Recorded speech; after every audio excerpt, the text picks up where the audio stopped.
The Bible on video. The Bible. But I say unto you, love your enemies. Bless them that curse you. Do good to them that hate you. And pray for them which despitefully use you and persecute you. Which is the first commandment of all?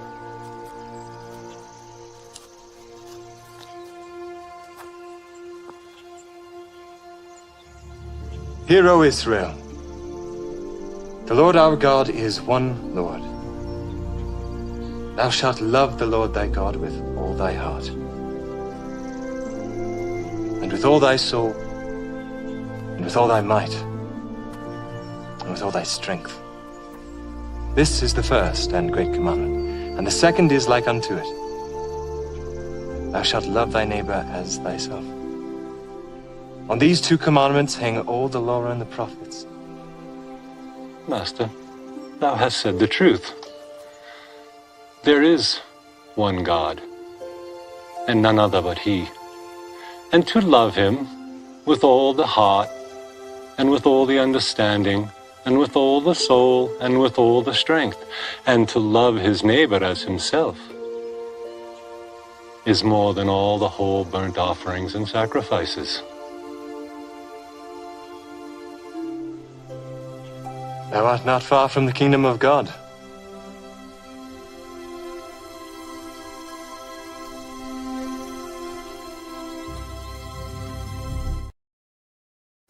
Yeah, sorry about that intro, guys. The intro wasn't working. I put it on, it didn't come on for me, and I was like, it's the same thing. I'm looking at it, it's not coming on. I think they're just going to see me staring into the bloody screen. So I tried to start it manually, and it didn't come up. So I pressed the wrong one. So one of my old intros came up. Then it pain in the butt, but I got it in the end. You just close the tabs, babe. It's fine. Just leave the computer on, close the tabs, because your video's already up. So I don't know why it's still saying processing. What it's doing is processing the HD version of it, because it's the SD version. So just close the tab, leave the computer on, and by the time you go to bed, you can turn it off. It'll be all good. Excuses, yeah. Too right. But yeah, no, when Sov came on flat, says I didn't realize he was doing a debate tonight. So yeah, I just thought, well, I didn't stream earlier on today. I'm doing 2 streams to make up for it tomorrow. I just thought, well, why not? Why don't we do a watch party on it? So I won't be talking through it because it's 2.5 hours long. I'll just be in the corner. Obviously, I've got something to say. I'll say it, but we'll be basically watching it, just watching it. I downloaded it so I could play it straight from the studio, but because it's so long, it only let me have it in 360, resolution. But it doesn't do any presentations. It's talking, so there's no writing to see or anything like that. So it's all good anyway. I'd rather download it and be able to play it in the studio than rather having adverts interrupt and all that from playing it straight from YouTube. So, but in the meantime, I want to just play it's a 10-minute video that Vicky put out in response to that stupid idiot Aaron Armstrong from earlier on. Vicky just put it out not long ago. If you want to go watch it, babe, put the link in it, link for your video in the chat. And people, if you want to go and watch it independently of this, they can. But I've just downloaded it to watch it. It's only 10 minutes long, and I'll let it play through so she can say what she's got to say to Aaron. And then straight after that, we'll go straight to the debate. So it's a 10-minute video, then we'll go straight to the debate, and we'll just be watching it all the way through, and I'll be in the corner. So let's get it up. Vicky's video up first. Keep money out your mouth. Okay, let's do it.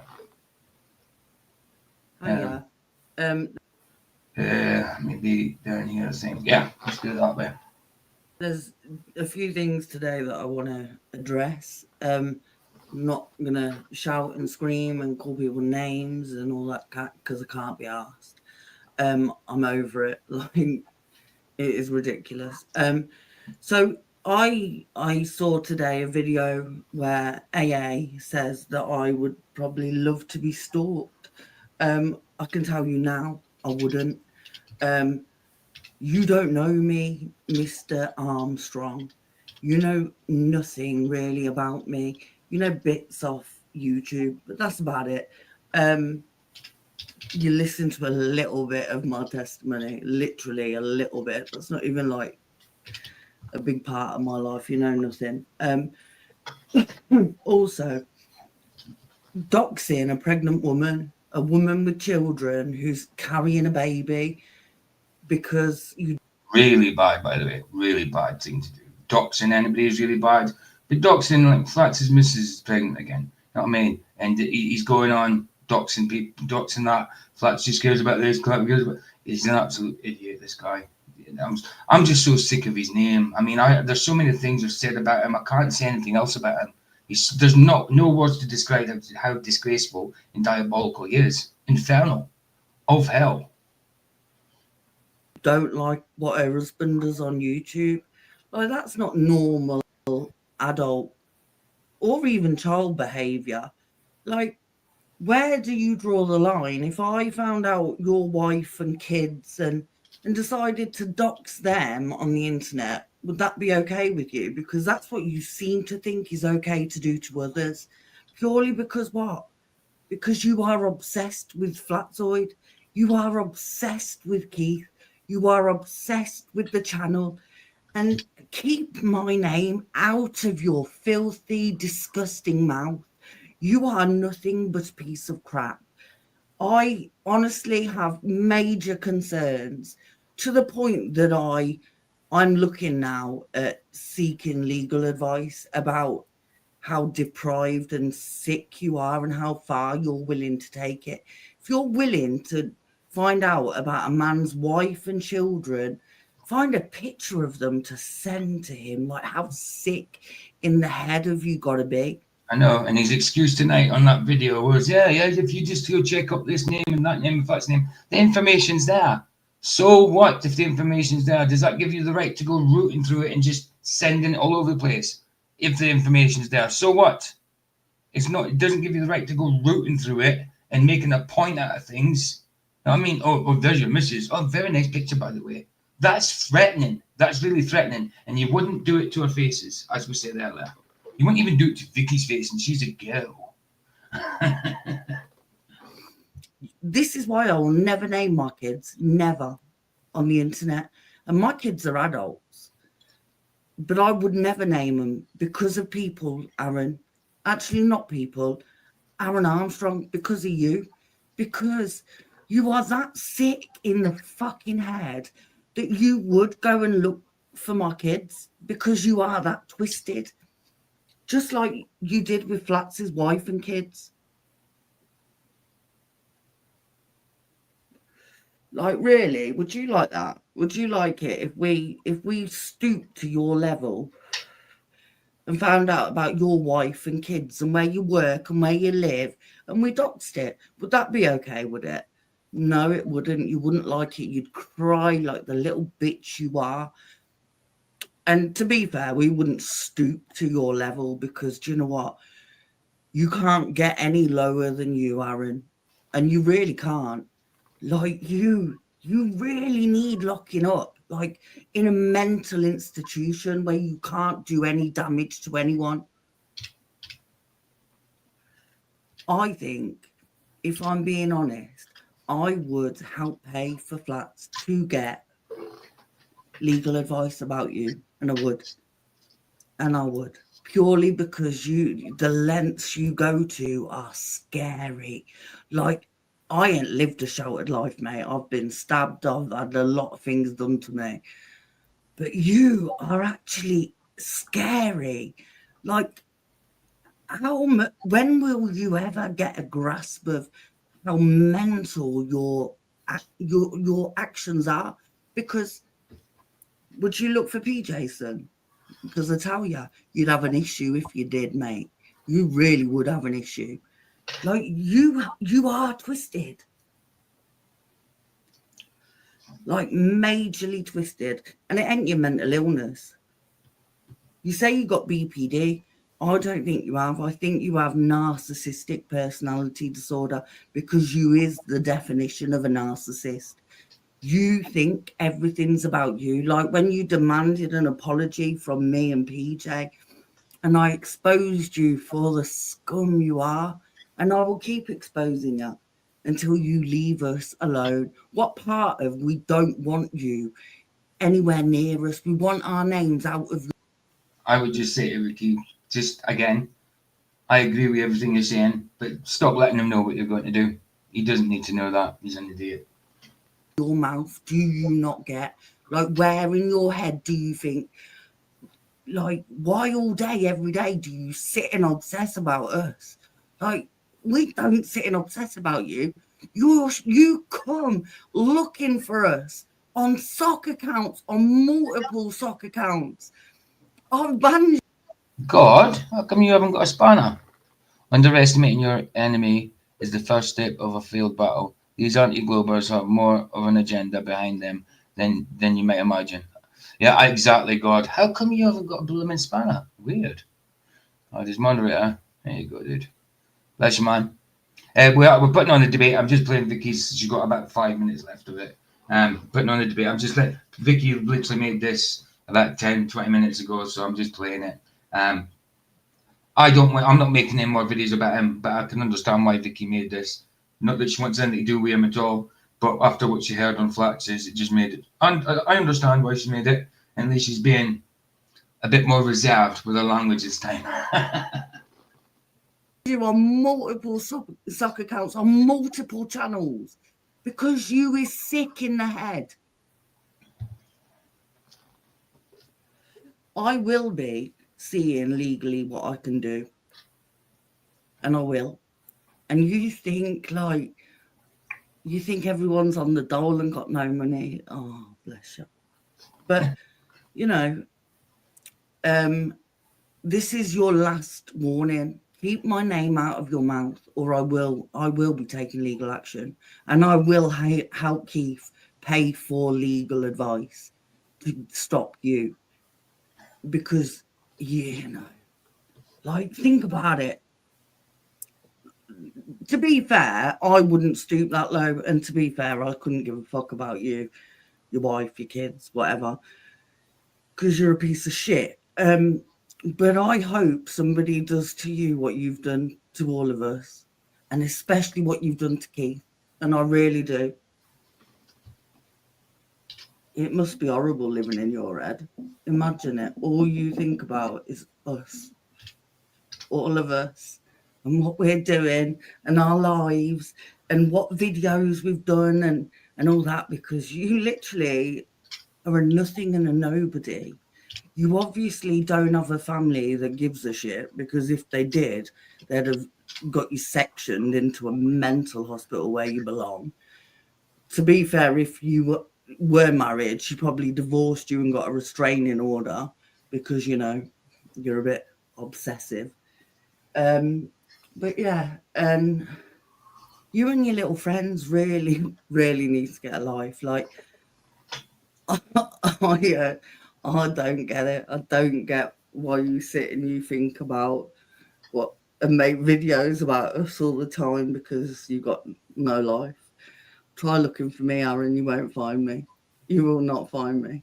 But good luck, because you're a stalker. You might find me on Facebook, but there are no personal details.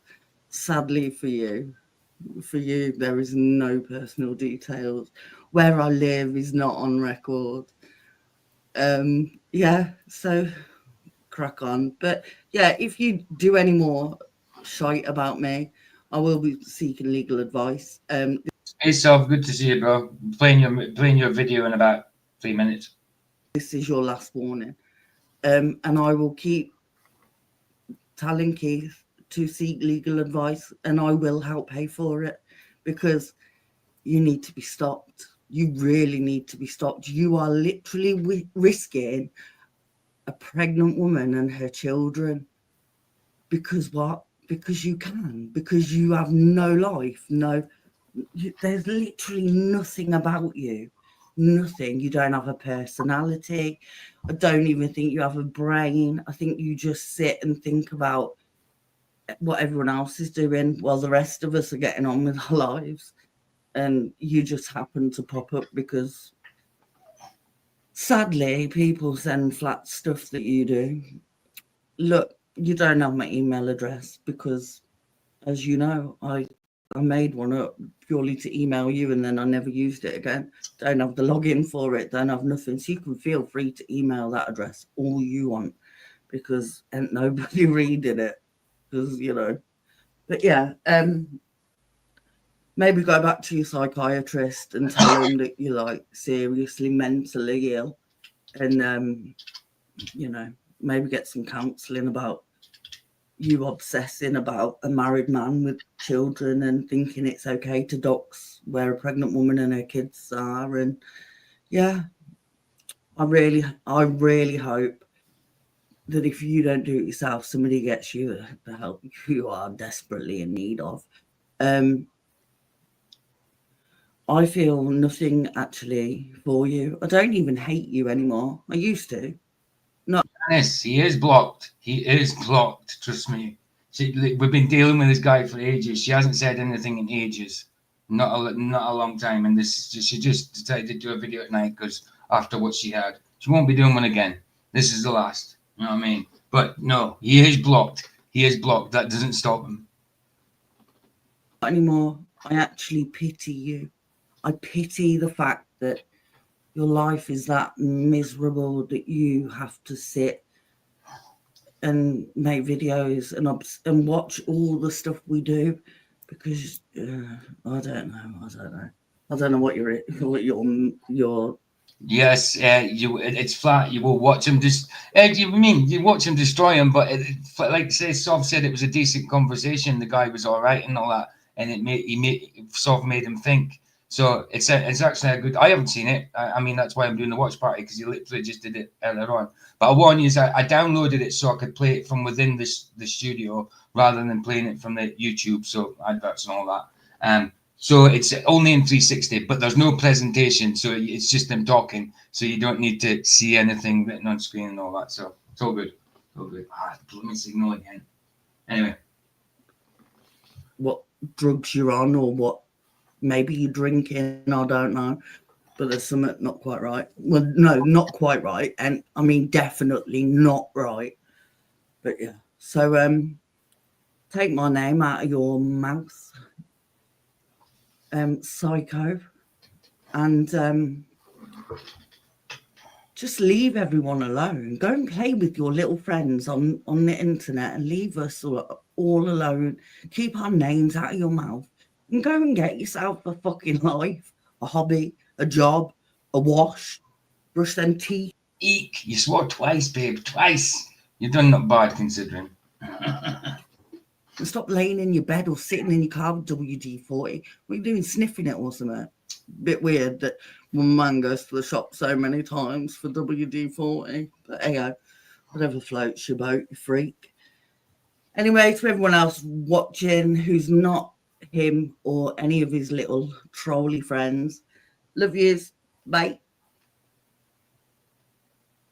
Nice one, babe.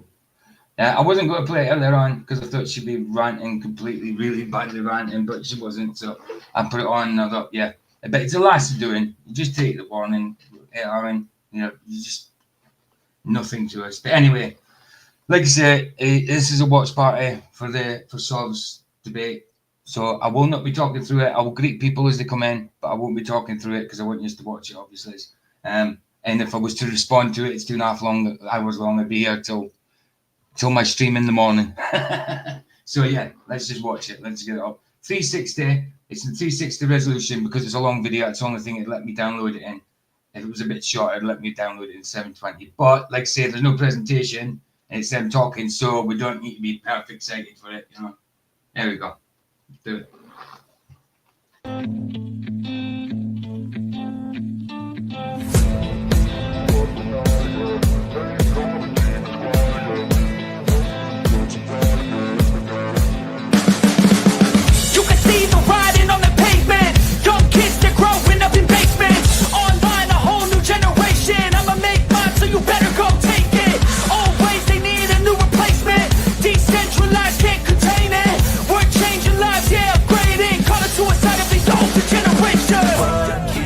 up at night, yeah. Make all the demons quiet, yeah. We were built to thrive, yeah. I think that we've all had enough. What keeps you up at night, yeah. Make all the demons quiet, yeah. We were built to thrive, yeah. I think that we've all had enough, yeah. I think that we've all had enough. Sick of dealing with the old plan. They know that we're calling it wrong. You got me like, oh yeah. I think that we've all had enough. Sick of dealing with the old plan. They know that we're calling it wrong. Hey, it's too late to try to go contain it. A generation fueled by creation. We live lives on a small screen nation. We control the airwaves, no negotiation. I refuse to think we need saving. Something good will come from creation. And when we think that the world is too anxious, we'll adapt, evolve, survive, and save it. What keeps you up at night, yeah. Make all the demons quiet, yeah. We were built to thrive, yeah. I think that we've all had enough. What keeps you up at night, yeah.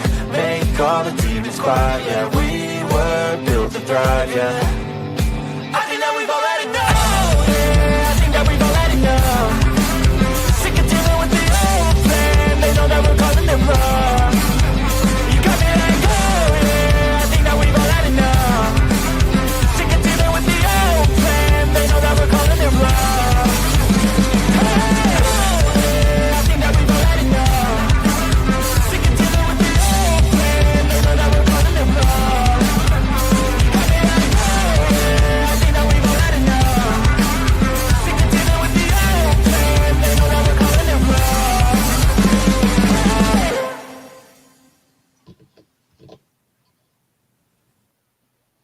Oh, look at me. I'm retarded. I'm a globe. I love that bit. The whole system is designed to disconnect you from your intuition. Why? Disconnected people are easy to manipulate. Everything from sunscreen to politics to the food industry. It's all designed to disconnect and Good to see you, Kyle. Yeah, no problem, man. No problem. manipulate you. We are in the middle of a war right now, but it's not a traditional war. It's a war on consciousness. It's a war on freedom. This is the time to listen, not to the news. No, your intuition, your gut, your heart. Love is the greatest weapon against darkness. How do you love more? You begin by loving yourself. How do you love yourself? You listen to the messages your body is telling you. I'm scared, Dad. Do you trust me, son? Yes. Come on, son. Rule number one, never trust anybody.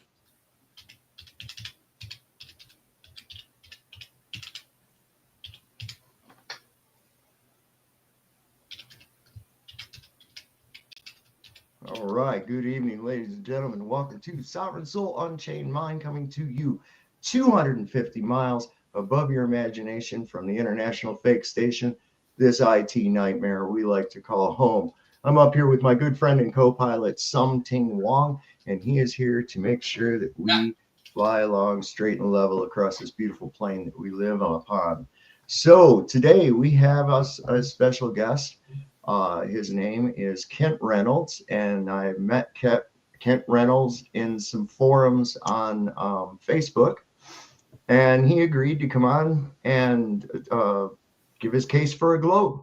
So I want to welcome, I'm assuming England. I'm not exactly sure. We had a little mix up with the time zones. So this is one of the, why don't we just all use Greenwich time? I don't know. Anyway, I assume that that's where he's from, but in any case, it's not important. This is why that's why the show is early today. So here we are at this early hour, and we're taking care of business, right? All right. So here's Kent is up here. Welcome, Kent. How are you today?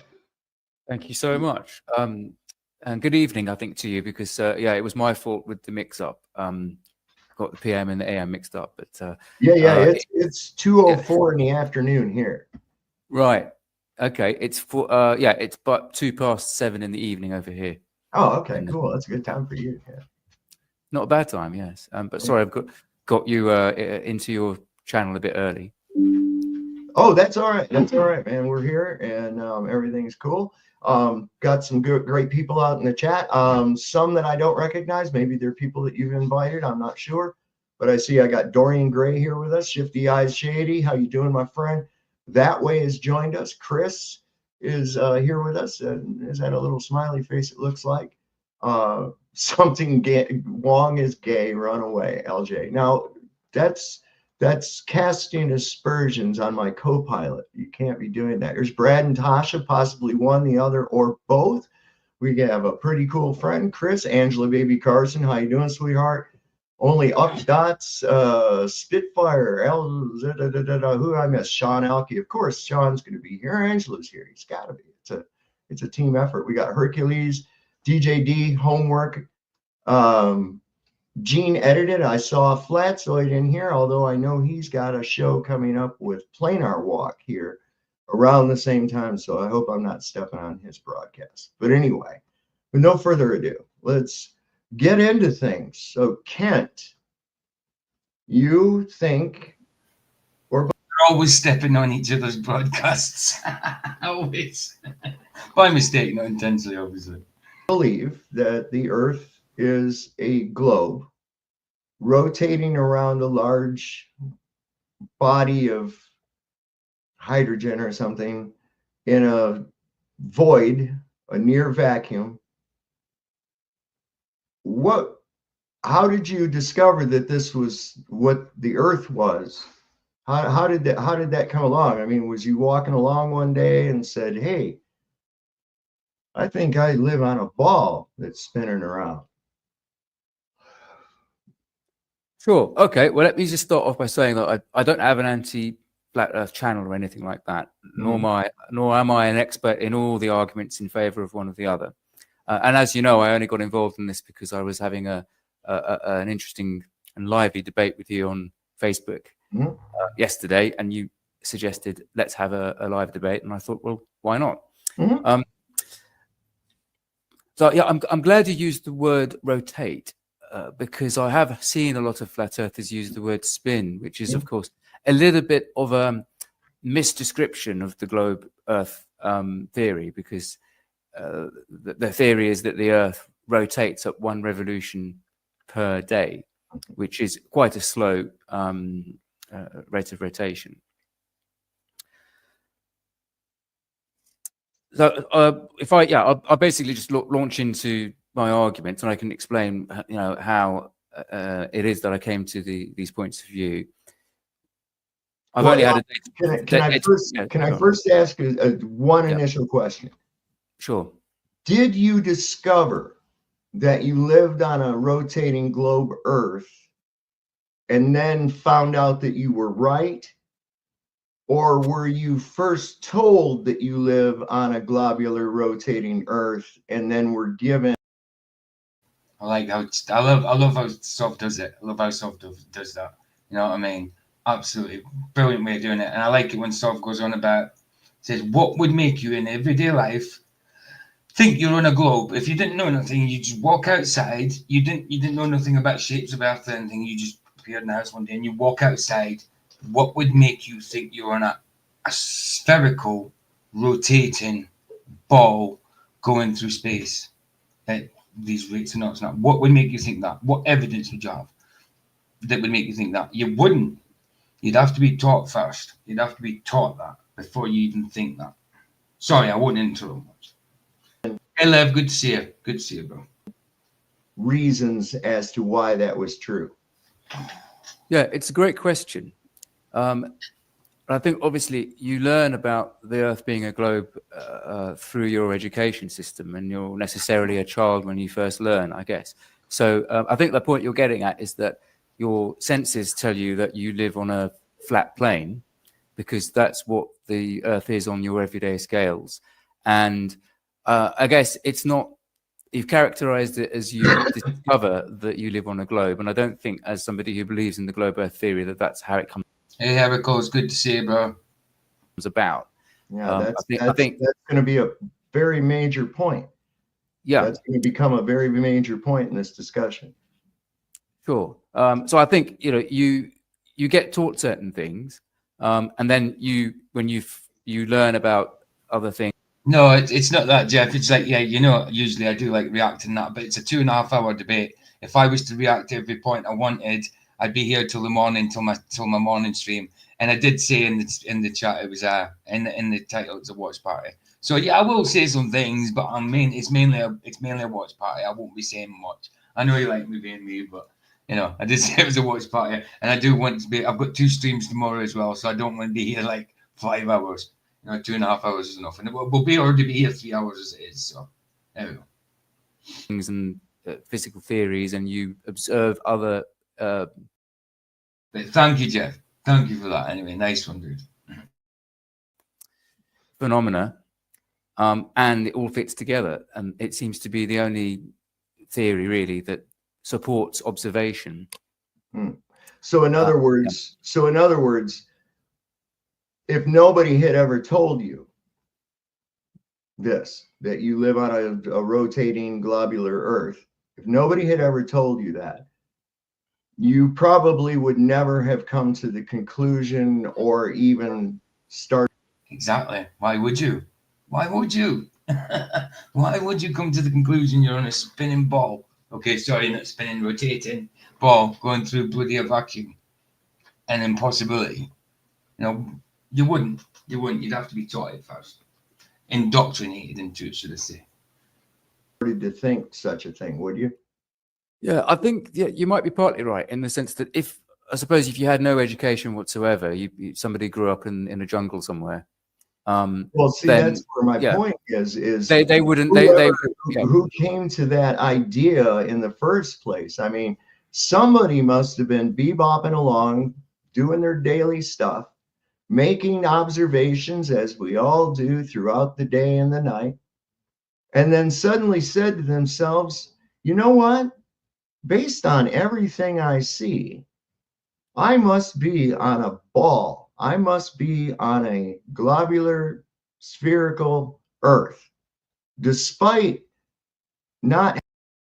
And that's just logical thinking. It's not even lateral thinking. It's not even outside the box thinking. It's just that makes sense. You would not think you're on a spinning ball. You'd automatically think, well, what we know, There's no point in me saying it because you would think what we know because that's what our senses tell us.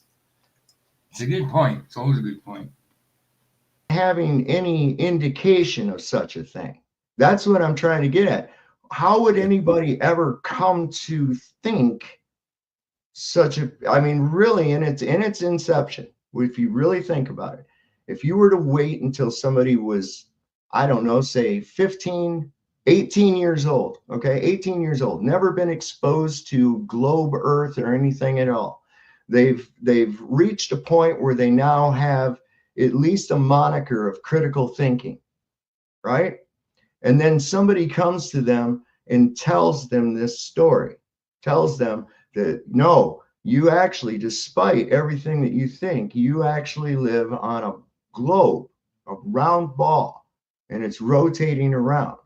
How do you think that person would respond to that without the early indoctrination? Because let's face it, they hit you with that at a very, very early age, before the critical thinking skills. But you could say the same thing about the sort of nano scale and the micro scale, and that if somebody tells you that things are made of atoms and then you've got protons and neutrons and electrons, right. Which it's a similar thing, right? It's another theory, which again is another theoretical thing because nobody's ever really witnessed any of this. Yeah. Well, anyway, shall we get into the arguments for? Sure. Well, by all means, these aren't necessarily exclusive or anything like that. And I dare say a lot of these arguments, you'll have heard them before. There won't be anything new in what I'm going to say. And I anticipate probably not an awful lot of new in what you'll say in response. So I want to start with a slightly controversial comment, which is to say that I think flat earthers are almost correct. I think you actually touched upon some of all I was going to say anyway, which is that the Earth is almost flat, and it is flat on our everyday scales because obviously there's a scale, there's a galactical scale, and there's a micro scale and a nanoscale. So on our everyday scales, miles, meters, the Earth is, I mean, obviously it's not completely flat. We know that because it's got undulations and hills. But I mean, I think what flat earthers mean is that it's flat with respect to the plane. So it's almost flat, but the curvature is very slight. And this is because the Earth is incredibly large. And it's sometimes quite difficult to conceptualize it. But and I've looked up the precise figures. It's before coming on. It's roughly 12,700 kilometers in diameter, which is very big. And on those scales, it won't be possible to observe the curve very easily. And even at the flight, the height of a domestic flight, which I also looked up, which I think was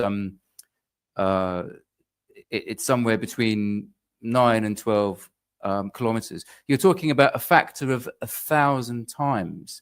The height of an aeroplane is a factor of 1,000 less than the diameter of the Earth at the equator. So even from that height, you're not necessarily going to be able to easily observe. Well, even in the photograph that I used for a thumbnail, for this show today, that's at over 120,000 feet. Now, I don't know what I'm going to do here is I'm going to grab my phone here in a minute because I got a converter on there. We use this stupid method over here that we've all been brought up with. I'm almost 60 years old, so I've been using inches, feet, miles, and that crap. And so I always have to calculate over into kilometers because I talk to a lot of people and they're always using kilometers. And I'm like, oh, okay, I have to convert that over. So the average aircraft is 35,000 feet, which in your case, you said, what is it, 8 to 9 kilometers? Is that correct? Like that, yeah. Okay, all right. But we're talking about roughly 1,000 times the factor. So, can I ask one question on that? Sure. You spoke of a diameter of a sphere. Can I ask where did the R value for that calculation come from? Where did it come from? Well, how did they get the radius value for the sphere? Well, they would have observed that from aircraft flying and. Well, no, they had an R value for it before. He seems like a really decent guy so far. I mean, yeah, so far so good, man. He's not interrupting you. He's not like saying, you stupid flat earther and all that. So fair enough. He's been truthful so far from what I see. Seems all right, dude. We had aircraft. Yeah, well, I believe that. I mean, I'm not an expert in this area, but I believe that was. Got a note of it here. A long time ago, there was a chap. It's a good way of doing it, Sov. Good way of doing it. Writing down the points, definitely. Called. I'm sure you've come across the name.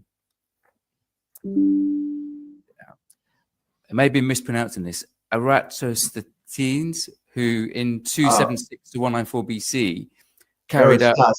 Eratosthenes. That's right. I call him Aaron Crusty. Okay. Sure. And before you go into, I knew that was going. I knew that had to go. The thing I'm sure everybody in here knows all about Eratosthenes, and maybe I put out a post about Eratosthenes and why he should not be used by anyone at all. Okay, Eratosthenes was not trying to prove a spherical Earth. Eratosthenes. And this is if he actually existed, because he just sort of appeared in Rockefeller-funded textbooks in the 20th century. Then you started finding out shit about him. All of a sudden, everybody was talking about Eratosthenes, okay? He wasn't trying to prove a spherical Earth. He already assumed a spherical Earth. He was just trying to figure out how big. Mr. Super Sidewinder, good to see you, man. Good to see you, bro. What did you say that? Somebody said something I wanted to address. Oh yeah, no, Sov, listen to your son. He's got his shit together. Where'd you get that from? Yeah, he has, isn't he? His channel goes up on the corporate fiction. His son's named Ryan, I think. Yeah, he knows a few things about a few things, doesn't he? I like Ryan, he's cool, man. Okay. And in order to do that, he had to make more assumptions beyond the assumption of sphericity or convexity of the Earth. He had to think, he had to assume a distant sun. So in other words, a distant light source. And he also assumed parallel sun rays. Another thing that he didn't even have any idea about, nor did he add into his equations, was that for refraction. So Eratosthenes he didn't prove anything. He assumed the Earth to be a globe, and he set about trying to figure out how big of a globe it was. So sure. Well, I'm not saying that he proved it was a globe, but just to ask you, you accept that he came up with the answers that he did come up with, and how do you explain on a flat Earth model how he could have come to those angles and those observations? Easy. All you have to do is have a closer light source in a level plane. You can do it in your front room.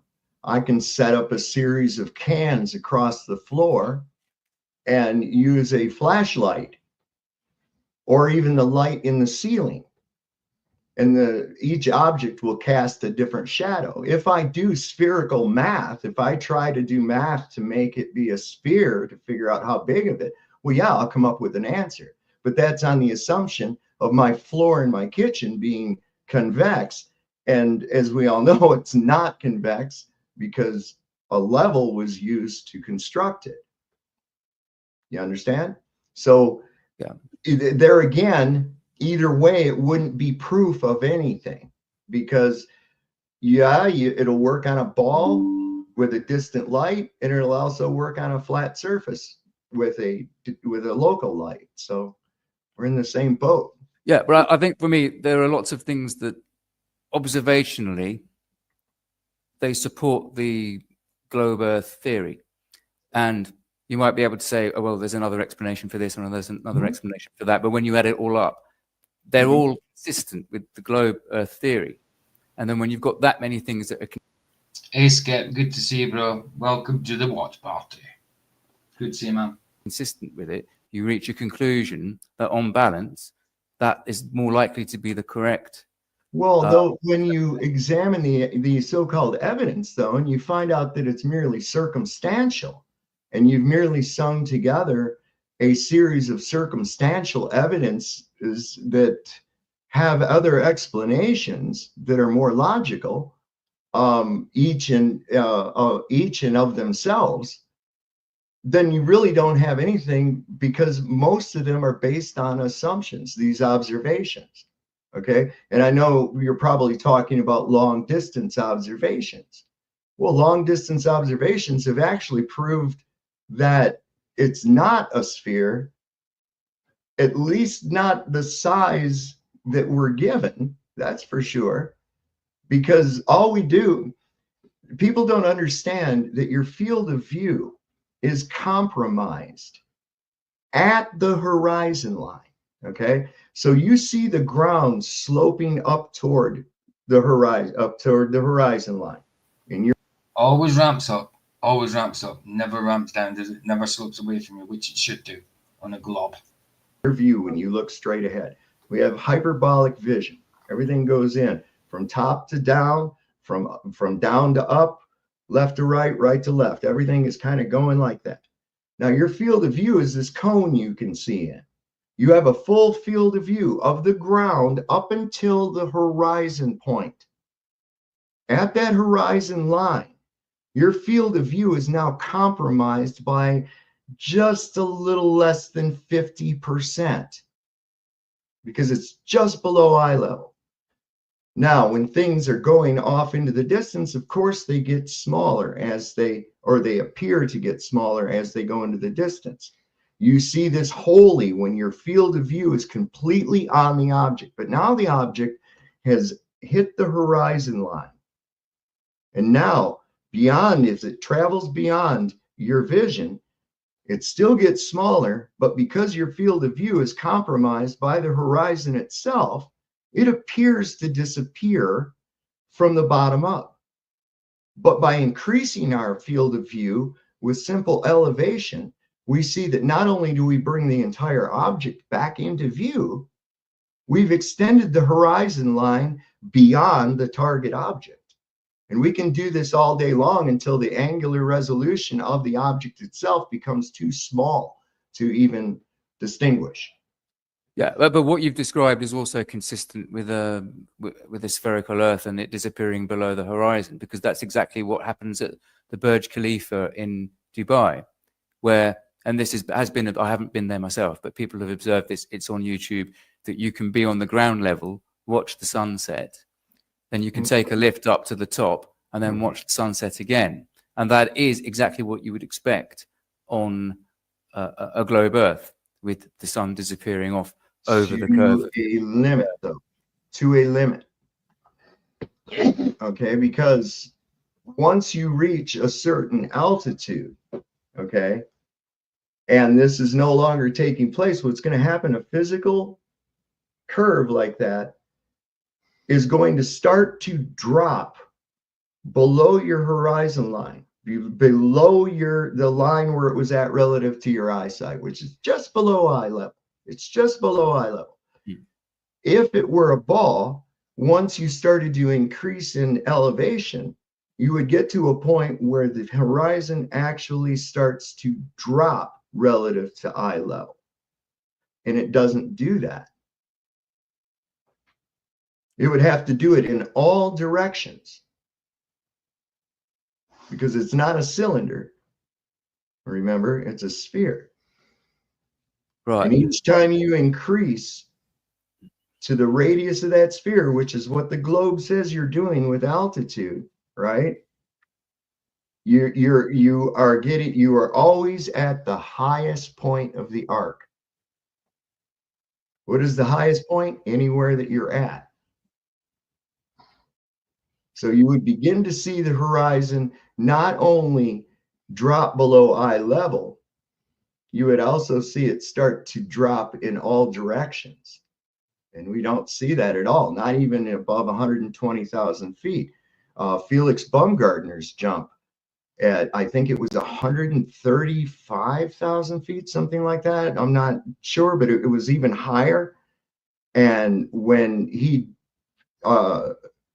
jumped out, there was still no curvature. You can see it when the capsule is opened from the inside. You can see the camera on the inside. There's obviously a GoPro lens. It's going to give you show curvature, but that curvature would mean that the state of New Mexico takes up at least a third of the Earth. And we know that's not the case. And he actually, if you... that's ridiculous when they want us to believe that. You know, you see the, like he says, all New Mexico, it takes up the full side of one side of the globe. You know what I mean? It's just ridiculous. And they say, yeah, there's the curve. There's the curve. Right. Very, very small world then, isn't it? And New Mexico is the size of the full globe, half the globe. Watch the footage as he's coming down, you see it go convex, and then it goes concave, flat, then it goes concave, then it goes back to flat, and then convex again. So it's like the perspective of it just doesn't add up. It just doesn't. This is why we can go, if I have level here, it's level with something in China. It's going to be level with something in Mexico. It's going to be level with something there. That's right. Our version of level, not their version of level, because that is not level at all, you know? How is this round here level to this up there? It's not. It's not. It's ridiculous. The level has been added later on in the dictionary, which is a stupid definition for level. Wow. It contradicts the first meaning of level, the main meaning of level, completely. Where you're at right now, there's no deviation from level. Yeah, on a flat Earth model, wouldn't the Earth get smaller as it gets further away, as well as disappearing over the horizon? Well, as you stated earlier, the Earth is very, very large, and unfortunately, the altitude necessary to get to a level where that starts happening can't be obtained. We can't obtain that altitude. That's right. We can't get past the firmament, and as far as that, I mean, we don't know the height of that, but this height high we can go. There's no way you can see that. I understand what the guy's saying, but you'd see it prospectively coming to a point, wouldn't you? Not if it's huge, you wouldn't, and you can't get high enough. I get him, but yeah, the Sov's completely right. Okay. Well, it seems like I mentioned something that's consistent with the globe, and then you explain how it's also consistent with your model. So one's not sort of going ahead of the Later, God. We'll be here for a couple of hours, so see you in a little bit, dude. Nice one for coming. The other one. It's so just we've got common ground. Yeah. But anyway, shall I run through my points, and then obviously go ahead. We can exchange points. So sure, I'll tell you what I'll do. I'll move it up, and you just do your thing.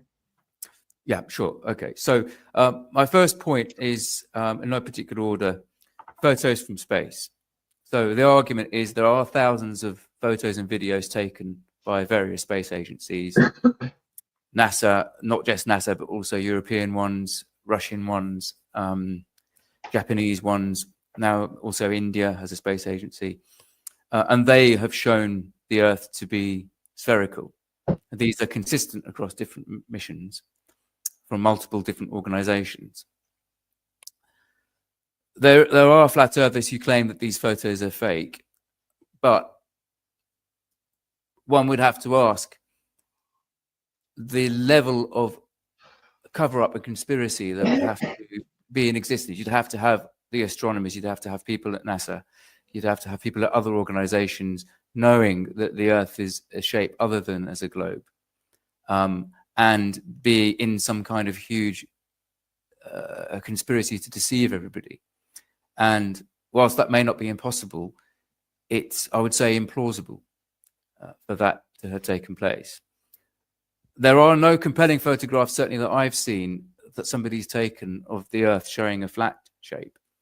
And I would also argue that flat is a particular shape. It's a very precise shape. Any shape other than flat, almost flat, slightly flattish, isn't flat. Flat is a very unique shape, which would be highly unlikely to occur in nature. The other point is that a lot of the flat earthers don't necessarily agree with each other on the shape of the flat Earth. Some say that there's some thickness underneath, some say not, some say it's a dome, some people don't have the dome, whereas the globe Earth models... That's true enough, but we all agree that it's level. Seems to be much more consistent amongst different people. My second point is on celestial bodies and spheres. So when you look at the moon and you look at the sun, they're spherical, and anybody with a telescope can have a look and see planets such as Jupiter, Mars. They're all spheres. Like in the Avatar, they live, we sleep. And then one asks oneself, well, wouldn't it be a little bit of a coincidence if those are all spheres and the Earth is somehow different and is flat? And then we've got also the lunar eclipse, which is... It's called presupposing, Giannis, presupposing, begging the question. They always have to beg the question when something that looks like a disc or a circle, whatever, is claimed to be a sphere. It's always presupposing, begging the question. Another piece of evidence in favor of the globe is that that's where, on the globe Earth model, the Earth sits in between the sun and the moon at that particular point, blocking light onto the moon, and it does so in a spherical shape, which is consistent with the globe Earth model and would be difficult to see if the Earth was flat. My next point actually is one that you've now touched on, which is the ships disappearing over the horizon bottom first. I have seen some flat Earth arguments that perhaps that's down to waves or wind or the water being uneven, but it goes bottom first in a very consistent way, and that's also consistent with the globe Earth model and difficult to understand under a flat Earth model. And this is something that you can observe with binoculars and a telescope. My next point is on circumnavigation. So some people have explored the Earth and circumnavigated it and arrived back in the same place they were in when they started. Magellan's expedition in the 16th century is a good example, and there are military aircraft that have circumnavigated the globe. That wouldn't be possible on a flat Earth model.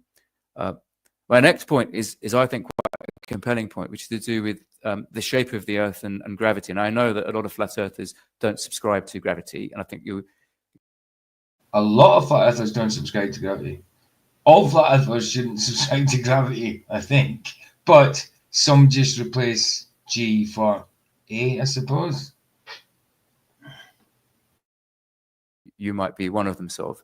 But the theory of gravity is that it pulls in all directions, and there's a reason why planets and objects like the sun and other stars are that shape. It's a natural tendency to become that shape, where you've got a certain critical mass, because gravity is an attractive force between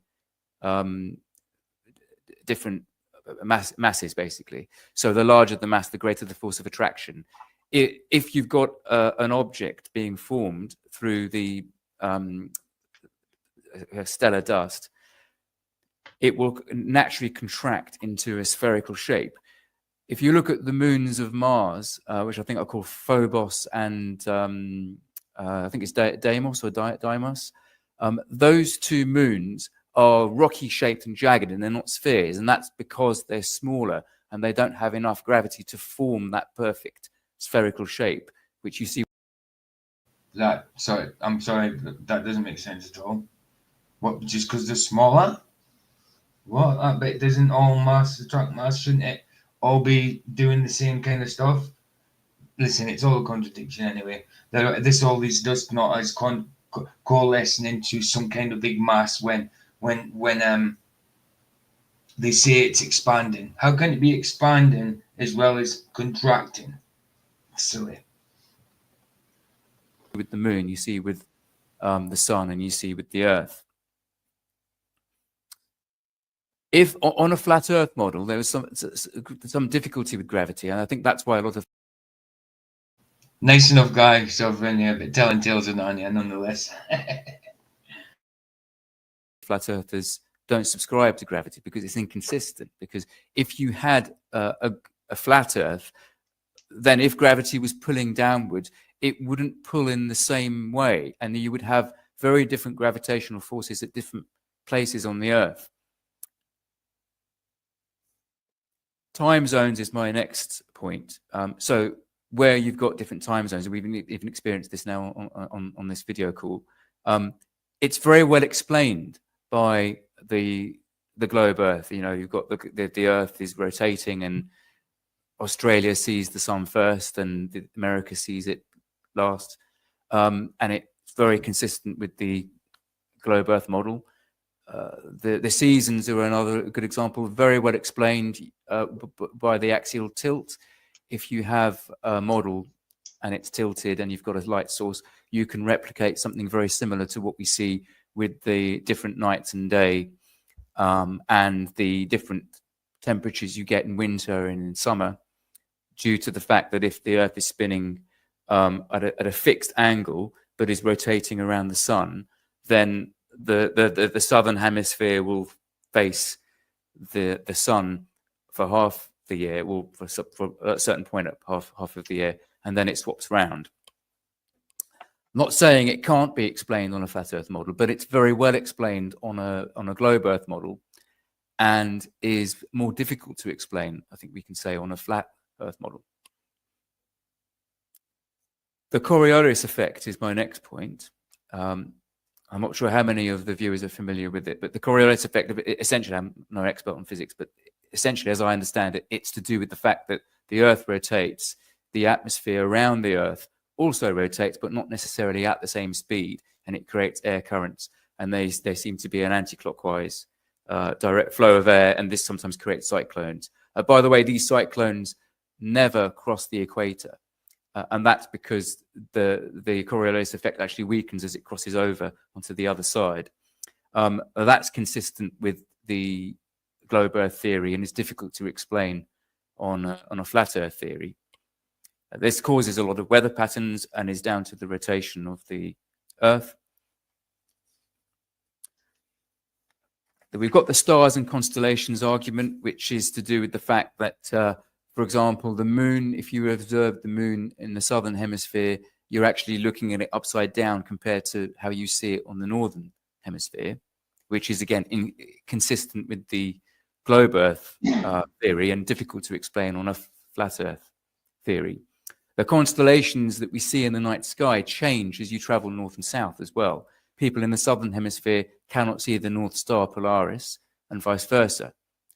This, I would say, would be difficult to observe on a flat Earth.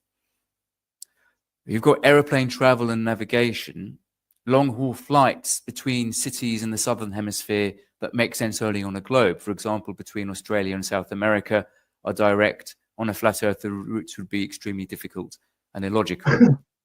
You also have the point that two cities, if you connect them with a straight line, what you'll find is that the flight path taken actually goes different to a straight line and still manages to reach its destination quicker than it would have done had it traveled the straight line. For example, a London to New York flight will fly over Ireland and touch the edge of Greenland and then come down. And that's actually a more efficient route. It's Hey, good to see you, Chillstar. Good to see you, Chillstar. And you, Glenn, good to see you as well. Well, maybe I already said hello, Glenn. I'm not sure. But anyway, hello. Good to see you. Yeah, you know, Giannis, in general, yeah, you know, global rant. But definitely tomorrow. I'm on twice tomorrow, so welcome to rant with me tomorrow, bro. Welcome to rant tomorrow. Bless you, man. Because the Earth is a globe and the circumference of the globe varies on latitude. We've covered the Eratosthenes experiment, so I'll leave that one. Satellite communications and GPS. GPS, as we're very familiar with, it's in our phones, we use it for sat-nav, relies on a network of satellites orbiting the Earth. The system wouldn't work properly on a flat Earth.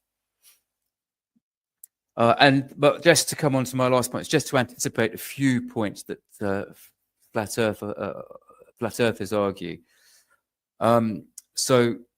I think we've dealt with horizons on my list, but we've dealt with that. So the water finding its own level, I want to deal with that because that comes up a lot. I don't know for what you argue one of these points of, but I have seen it argued that water sticks to a ball, and I've never quite understood that argument because it assumes that gravity works north to south, which is not what the gravitational theory says.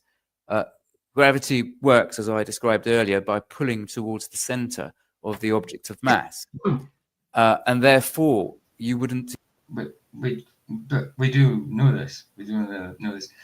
Sov's doing well not to. I mean, he's a nice enough guy. Sov's doing well not to interrupt because I'd be like, yeah, we do know this already. You know what I mean? I'd be like, but he's obviously thinking we misunderstand gravity somehow.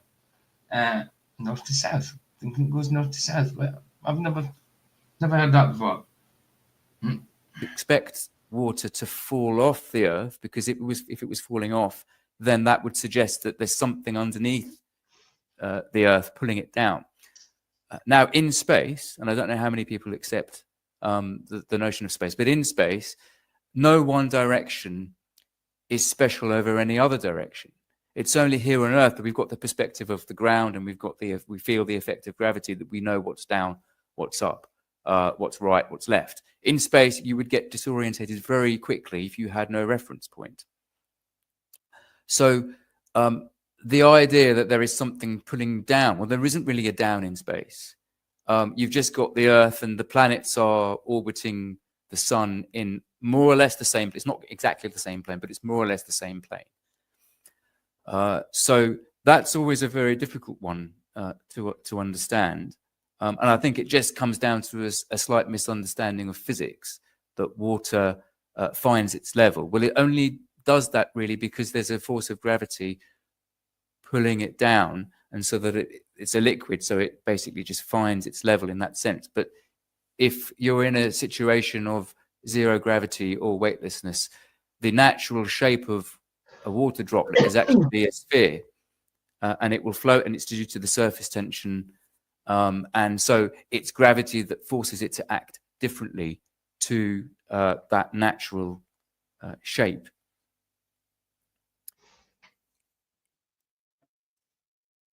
And I think that's probably more or less most of my points covered. Shall I let you come in, sort of, on a few of those points? Anytime. I've been writing down Sure. Yeah, points as you've been going. And if Craig McNeil happens to see this, or Toon, or any of the rest of these fellows out there, that's how you do it instead of interrupting your guest. Okay. Well said, Sov. Well said, man. That's exactly how you do it. You didn't, like I just said there, Sov's doing well. I'd feel like saying, oh, dude, we know what bloody gravity is. You know what I mean? Or isn't. That is how you do it. Absolutely. Well said. That's how you do it, you know, and you don't go in and start focusing on minutia and shit like that. There's time for that once the case is presented. Yeah. And that's where we are at right now. I want to start out by saying that first and foremost, flat is not a shape. Okay. Flat is a condition. And I don't really say that the earth is. Yeah, Giannis, that's why Sovereign's called Sovereign. Sovereign soul, unchained mind. Because that's the whole point. That's why he's called Sovereign. Basically what you're saying there. What we was talking about the other day. So what you're saying in that comment there, yeah, that's pretty much right. Flat. I observe the earth as a level topographical plane contained within a dynamic fluid pressure system. Now I can comfortably say contained, and we will get into that in just a moment. Okay. You brought up NASA. But Sovereign doesn't say Sovereign Citizen, he says Sovereign Soul. Sovereign Soul, Unchained Mind. Hence his name. Well, it's not his real name, obviously. Photos. We're going to get into why NASA photos, okay, and especially in today's day and age. Photographs and videos are not proof of shit. Not anymore. They may at once have been, but let's face it, photographs and movies have been able to be manipulated and altered to give a different perception as to what's actually occurring since the technology was invented. So we really can't use pictures and video unless we actually shot the video and took the picture ourselves and we know to ourselves that that is real. Okay, so that's out of here. Now, as far as you said, as far as a conspiracy involving, you know, what, literally millions of people, no, that's not necessary at all. It's only necessary for a few at the top. Compartmentalization is very, very effective. I like that song. It's on my birth certificate. Irony. Hello. I like that. At keeping something under wraps. For instance, when you see all those guys sitting there in front of those consoles, you know, the ones that stand up and high five each other when they land on Mars and all that, right? Okay. They've been doing simulations that are indistinguishable from the real mission on those machines, those computers and those screens for months. They have no idea if what they just thought was real was actually a simulation again or not. They've merely been told and watched them shoot something up into the sky. Okay, these things are not, and the whole idea of how would you get through the containment necessary to have this dynamic fluid pressure system in which we live. That is physically impossible. Okay, now what you said about the water taking a shape in a theoretical place that defies the second law of thermodynamics, I suppose it would go into a shape that could be considered globular, but will it be spherical? No. And the reason for that is this: there is never a situation where an object is not subject to a medium. Now, most of your arguments rely on two things: a fictional place that defies the second law of thermodynamics called space, and the magic duct tape that has been used to sell the lie that we call gravity duct tape. We love it. Gravity. Okay? Gravity is based on a myth. This myth being mass attracting mass. That's a myth. Secondly, if there were gravity, such as you speak, then it would have to be consistent on everything. Yet it is not. Now, I know you might think they dropped a bowling ball and a feather inside of a vacuum chamber, and my question is this: why was a vacuum chamber used? To manipulate or modulate the medium. Was the medium removed? No, it was not, because there's no such thing as a true vacuum. So the modulation that took place was not gravity to get the effect of the independent variable. It was the medium. Now, as can be demonstrated, any object, as you reduce the pressure inside by removing the constants, like in a vacuum chamber, I call it a very low pressure system. Not even that, just a low pressure system. It's very low pressure system, extremely low pressure system can't even be achieved. That's theoretical, okay? And when an object is placed in a vacuum chamber and the medium is removed, the object will gain weight. What did I do? I decreased the density of the medium. When I increase the density of the medium, the object becomes lighter. If I increase the density of the medium to be per volume the same as the object, nothing will happen. It will remain static. It will only move if something moves it. Now, if I continue to increase the medium to where it is denser per volume, then So I was doing a good job of explaining that. I'm doing a brilliant job of explaining that, especially in layman's terms, easily to understand. So you can see the guy's following what he's saying, I think. and the independent variable, that being the object will now begin to float. Okay, so that's where I'm at with gravity. Planets are round. You can tell the Earth is a globe. Just look at the sky. First and foremost, things in the sky have nothing to do and do not dictate the condition of where you are viewing them from. The things you see in the sky appear to be spherical, but are they? I can show you a thing right now where there's 5 different objects that I could show them to you. And you can't pick which one's the sphere out of those 5 objects. They all look like spheres, but you can't pick which one is actually a sphere. So yeah, it would appear that some of these things do look like spheres.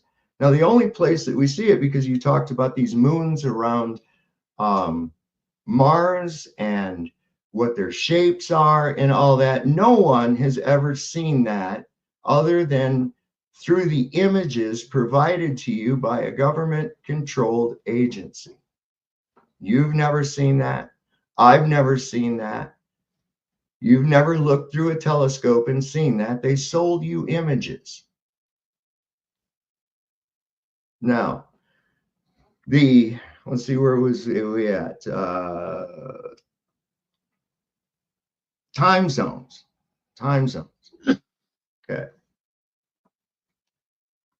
There's actually more time zones in the south I think there's like 32 or 36 time zones in the south.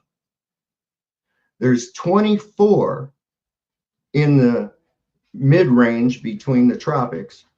And then in the north, just to the north of the tropic, in the north, there's like 12. Now, that's interesting. So time zones are a mess, as we experienced earlier, all right? Cyclones and hurricanes, okay, real simple. Coriolis effect, that is bunk, because the air is not Velcro. Air is not a contiguous mass at all. It's no more than sand is, okay? And people compare the mass of the atmosphere with a mass of a solid. Well, you don't have that. It's the difference between having 5 square feet of sand and 5 square feet of hardened concrete. One of them I can screw a hook into or put straps around and pick up. The other one I can't do that with. I can only pick up a small amount of it at a time. So it doesn't work as one independent thing. It's not stuck to the earth. Otherwise, we wouldn't have the winds that blow in the opposite directions. Now, as far as cyclones and hurricanes, it's just a matter of which direction the ingredients for the storm are introduced. Whether the cold air comes in from the south and goes north to meet the warm, or whether the warm or the cold air from the north comes down and meets the warm air to the south. There's really nothing to do with a spin of the earth or any other such thing. This is the same thing with like the drain going a certain direction, whether you're on one side of the equator or another. That's, if that were true, my bathroom must be setting right on the equator, because my toilet goes one way and my sink goes the other. And what's worse, the shower drain goes down the opposite direction as the sink drain, and they're right, like almost next to each other. So that's a problem. So I don't see those as a proof. There again, as I said, anecdotal evidence. You said about the moon, why when one person looks at it from one location, they see it in a different orientation than another person sees it in another. It's real simple, and you can experiment with this yourself at home. You can put a little picture up on the top of your ceiling. Just put it right up on your ceiling. Go over to the one in the wall, turn around, look at that picture. Go over to this other wall adjacent to it and look up at the same picture. The orientation of it is going to be different. Your house didn't turn into a sphere. You didn't gain any convexity to your floor. You just changed the orientation at which you were viewing the same object that was fixed in a position. So that's not really anything either. That's why I say, and you said something about the constellations in the south can't be viewed in the north, and the constellations in the north cannot be. Exactly, Skeptic. If Coriolis, then Felix would have landed thousands of miles away from the launch point. Absolutely, bro. Absolutely. Viewed in the south. That's absolutely right. And that's all due to a matter of perspective. Now, the latitude lines on all of our navigation were devised a long time ago based on elevation view angles to Polaris. Once you get to 90 degrees, which is right there at the equator, the North Star is now, its elevation due to your location has dropped down into the horizon. Anything south of that, you're not going to be seeing it anymore. It's the same thing as if you were in like a great big huge warehouse. Let's say we had a warehouse. Oh, by the way, another reason I don't want to interrupt too much either, as well as it to being a watch party, is Flats has got to be covering it tomorrow as well, by the sounds of it. So, you know what I mean? We'll be covering it tomorrow anyway. So I'd rather just use it as a watch party. It was 5 miles by 5 miles square. has a 15-foot ceiling. And there's lights in the ceiling. And we're standing in the center. When we go toward the edge of the warehouse, that center light is going to start to drop into the horizon. And what's better yet is we're going to start seeing lights in the ceiling that we couldn't see when we were under the center light, because they too, from the position of the center light, were too low in the horizon for us to see because of where we're at. The assumption that these things are great magnitudes away and of great magnitudes of size are basically that, assumptions. And they're based off of a calculation called the astronomical unit. The astronomical unit is, of course, the distance they calculated the Earth to be from the sun. Well, that too used a great deal of assumptions and has been changed from by a factor of 90 million since Copernicus. So there were a great deal of assumptions made in the calculation to the distance to the sun as well. We just take these things for granted because our education system tells us this. I'm glad you're all slopped and jawed up, dude. I'm glad you're all slopped and jawed up. Bless you, man. That's basically all we've really got. And so what it comes down to really is that it's a lot of stories repeated and reinforced into your mind. Now, you also have to understand why you were trained and programmed. Yeah, Kuma, how you doing, man? Good to see you. Programmed to ridicule or not accept flat Earth. Each generation that goes through this education system is told that they are much brighter and smarter than the generation that came before them. This is a thing that they keep because of this constant progression that they want to tout, which isn't true at all. So they push this idea to begin with, and then they hit you with a story, and I'm sure you remember one. Back in the old days before Columbus, people thought the earth was flat, kids, and they thought they would sail off the edge. Ha, ha, ha, ha, ha. And a lot of Globers still use it. Exactly so. Exactly. And it's, well, still like that today, probably. Still like that today.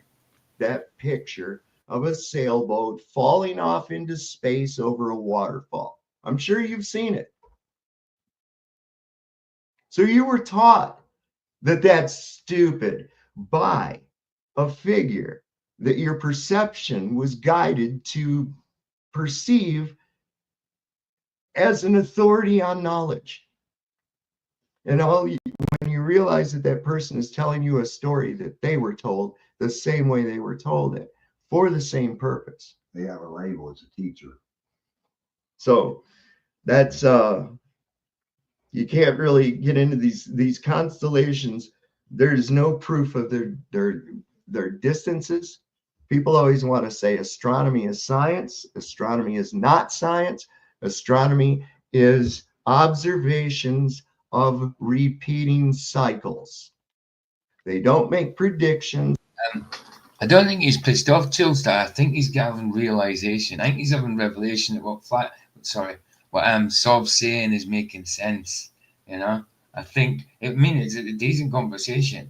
I think Sov's made the guy think a little bit. Definitely. I mean, I look at him and I think he looks it's the cog disc. It's the cog disc that's kicking in because you can see the logic. Yeah, exactly, Jim. Exactly. Bless you, bro. They make postdictions based on repeating cycles. Now, when it comes to the eclipse, there again, another assumption that the shadow of the Earth is crossing the moon. Exactly. He's actually listening. I'm glad. Fair play to Sov, man. Fair play, he's done it properly. Well, there's no proof of that. And secondly, the ratios of shadows between a lunar eclipse and a solar eclipse just don't add up. Nowhere ever does an object leave a shadow smaller than itself on anything. It doesn't happen. That's just not how light works.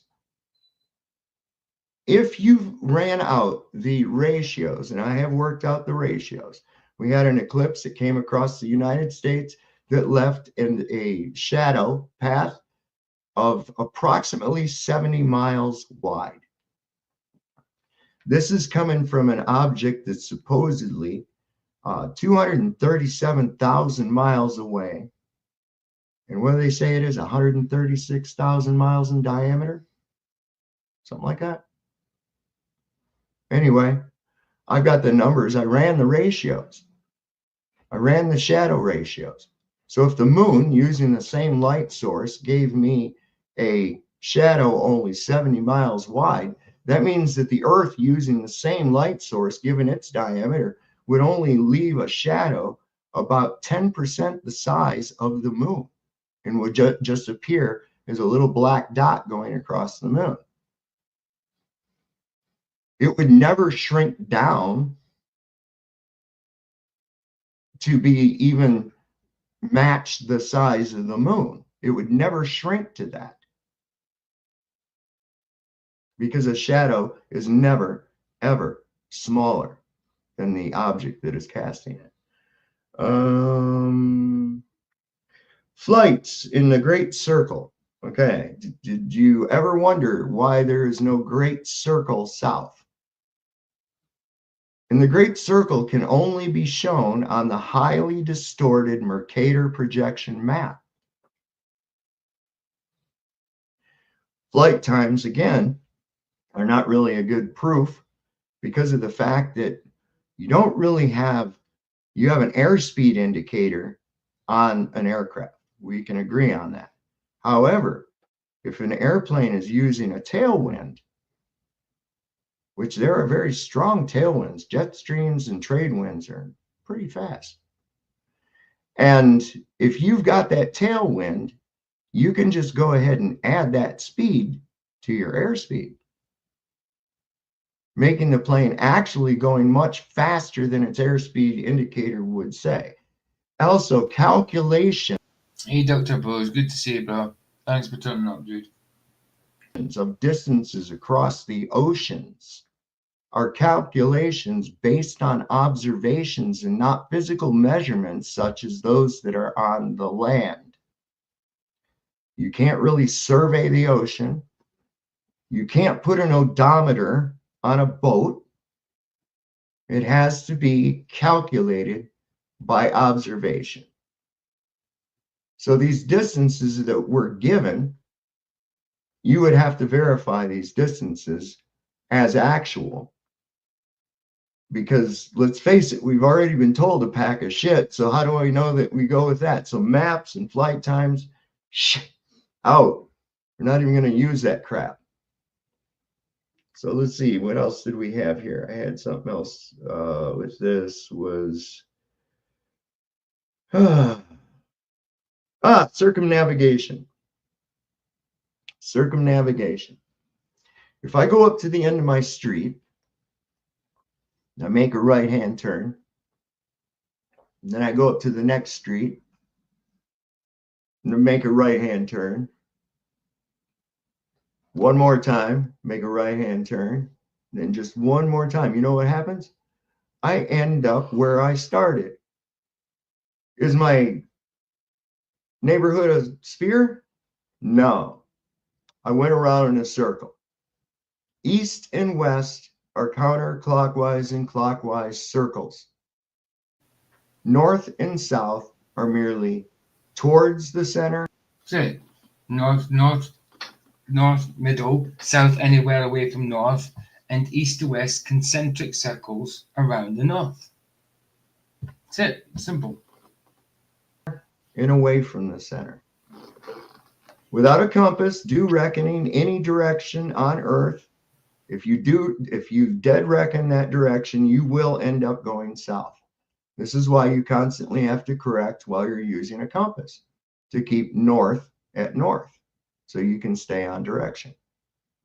So we're looking for a circumnavigation, an actual circumnavigation, not some claim by a Mason who went into Antarctica a little bit, turned around and came back the hell out.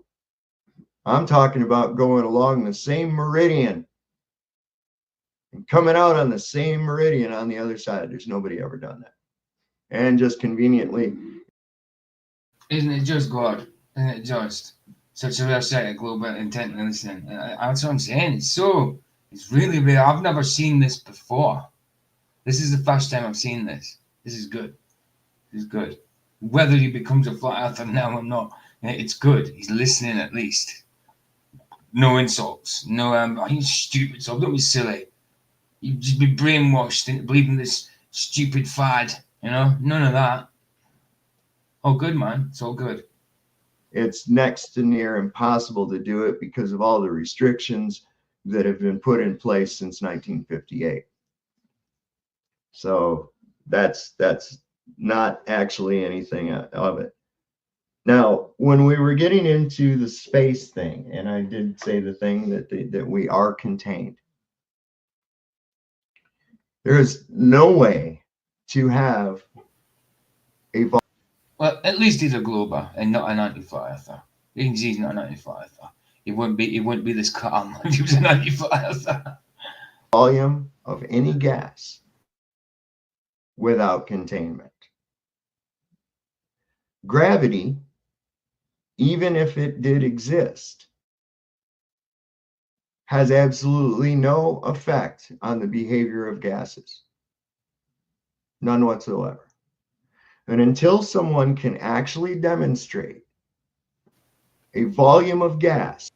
Definitely true. So he's doing a good job of controlling his emotions if he's having got this. But if he's intently listening and he's actually understanding, he's bound to be having some sort of cog this. He just maybe deals with it good. I don't know. Maybe deals it well. But for me, I had no cog this because for me, the penny dropped. I mean, unless the penny's dropped for him just like that, then he's bound to have some kind of cog this. That's it. You know? Because for me, like I said, no cog this at all. Penny just dropped. A specific volume of gas without containment, this remains a physical law.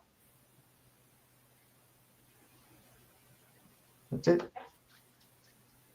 I think I touched on every one of your points. Did I miss anything?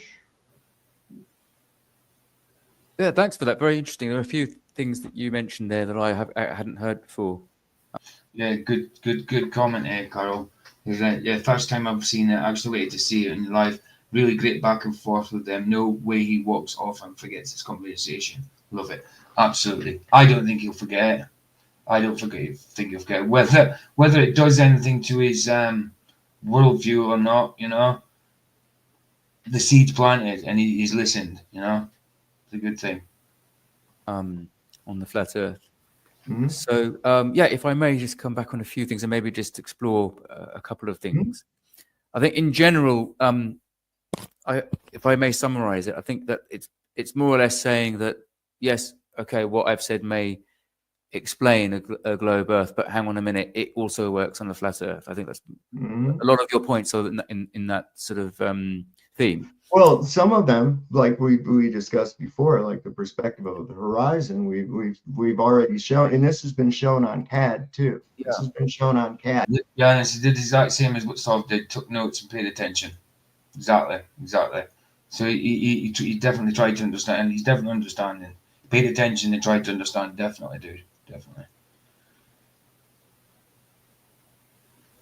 That's right, Sov. Without a doubt. That's all his decision whether it hits or not. But you've definitely made him think, without a doubt, bro. I could see that. Without a doubt. Using actual size, right? The actual sizes. In CAD space, computer-aided drafting, you can go into 3D and you can make Hey, Sandra, good to see you, Bella. Good to see you, man. Astronomically huge things, and they show up on the screen and do everything you need to do. So anyways, this thing has been done with an extending plane as well as a sphere, given the amount of that we're told it is. 24,900 something. Anyway, they ran that. You come back for a second dose of Sandra. Nice. That in there, and then did an elevation test on it. Okay, and once you reach to a certain altitude, you start to see the convexity and the horizon drop relative to eye level. We don't ever see that. And the problem with getting to space and taking a photograph of the Earth and flying out and sending probes out incomprehensible distances and getting photographs back from them. How do they get out of here in order to do that? Well, you're asking me, how did they take a photograph from space? Yeah, how do they get to space? Well, they got is what we're told. Yeah, well, they got to space by rocket fuel. And right. Although there's no oxygen in space, and I've seen some flat earthers say, "Well, how does it combust then?" But I'm not worried about all that. I'm worried about the oxygen in liquid form. Get out of the Earth system. How did they get out of the Earth system? Look, there's only three types of thermodynamic systems, right? There's an open system, there's a closed system, and you have an isolated system. And an isolated system is so far it's theoretical. Okay, the closest we have to that is like some of these Yeti coolers where you can keep ice will stay in it for like a week, but it eventually melts. So it's not a true isolated thermodynamic system. It's just a very efficient closed system. What do you mean by isolated system? I'm struggling to understand. Okay, isolated system means that neither energy nor matter can pass between systems. Okay, it can't. Either in or out. Nothing can escape the isolated system at all. Not energy, not matter. In a closed system, energy can transfer, but matter cannot. In an open system, matter and energy are both free to travel back and forth. And what are you saying the Earth is? It has to be a closed system, or we wouldn't be having this conversation. Closed, without a doubt.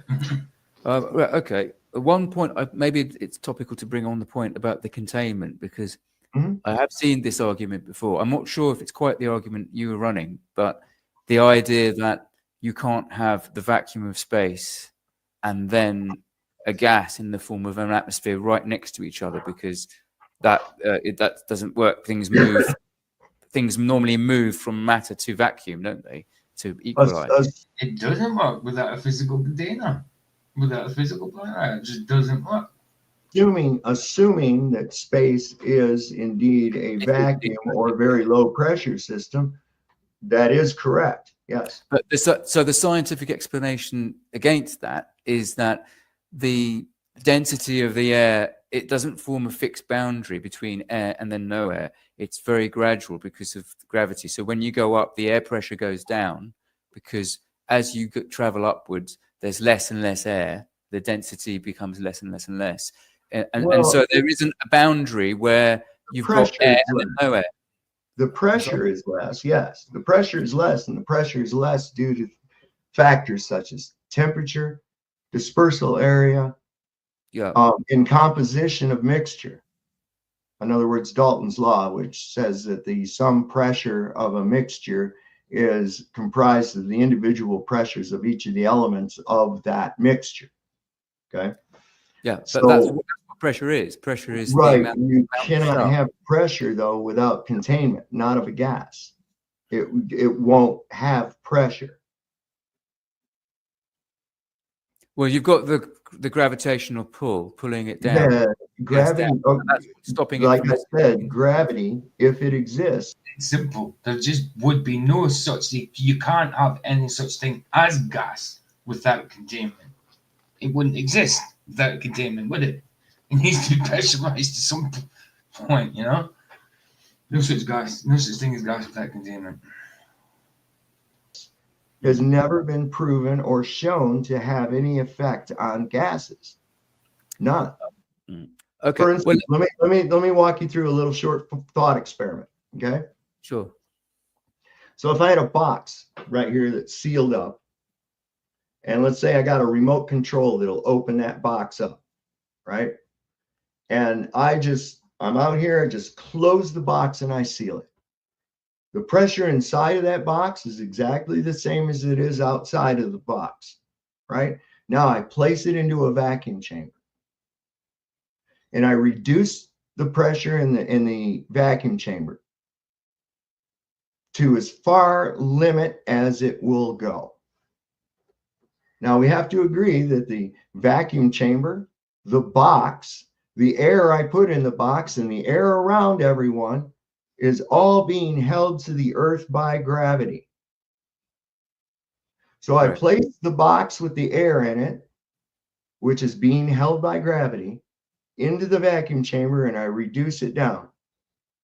Then I hit the remote and open the box. Will gravity keep the air in the box? No. Why? Because the force isn't large enough. Well, what's it take to have a large enough force? It won't, because the difference in pressure between the gas inside the box, right, and the near vacuum outside the box is so great that the air will rush out of the box into the. Will it be more concentrated though after it does that? Will it be more concentrated in the box and in the bottom of the vacuum chamber than it is up toward the top? Or will it distribute equally? Well, it won't start equally, but it will eventually. That's where it will end up. It will stabilize until it's so that the pressure is as equal as possible. I mean, the reality is that it won't be exactly equal because of gravity, but the difference between the pressure at the bottom of the room and the top of the room is so slight that it's not measurable. You only measure differences in pressure over large, so if you travel 200 meters above sea level, there'll be a noticeable difference in pressure. Okay, so your hypothesis is that gravity is creating a gradient that feathers off into space. That's correct. Okay. Are there any experiments that prove that gravity has any effect on a gas? Yes. What? Because you can send a helium balloon up. That's and it will eventually pop because of the pressure. The pressure decreases as the higher it goes. No, it doesn't always pop.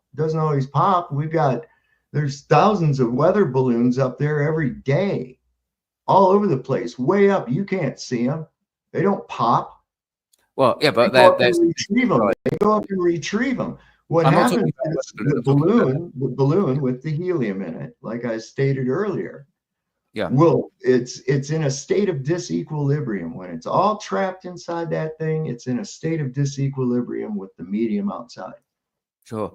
Well, actually, it wants to seek equilibrium. Yeah. Now the balloon will eventually stop. It won't go any higher. And the reason being is because it has now achieved neutral buoyancy. It has now achieved equilibrium. But it most likely will pop if it's made of. Well, yeah, it will. So will any balloon. A regular blow air in a balloon and take it up to a high altitude, it'll pop. When I lived in California, there was this store. They got their order of chips, and what had happened was, because of a wreck or something, the truck bringing it took a mountain pass into the Sierras to bring the chips to the store. When they got there and opened the boxes, damn near every one of those potato chip bags, you guys call them crisps, every one of those bags had popped open. The sodas were so pressurized it wasn't even funny, man. Half of them had burst. So yeah, that's just a matter of equalization. Yeah, I think we can agree on that. I wanted to bring you back to the vacuum tube, something you said earlier, if I may explore that with you. So I think what you're getting at is the explanation I've seen, which is that gravity doesn't exist. It's just buoyancy and density. And for example, for the same reason that a piece of wood floats on water and it doesn't sink to the bottom. Some would, most would, not all would. Yeah, most would, yeah.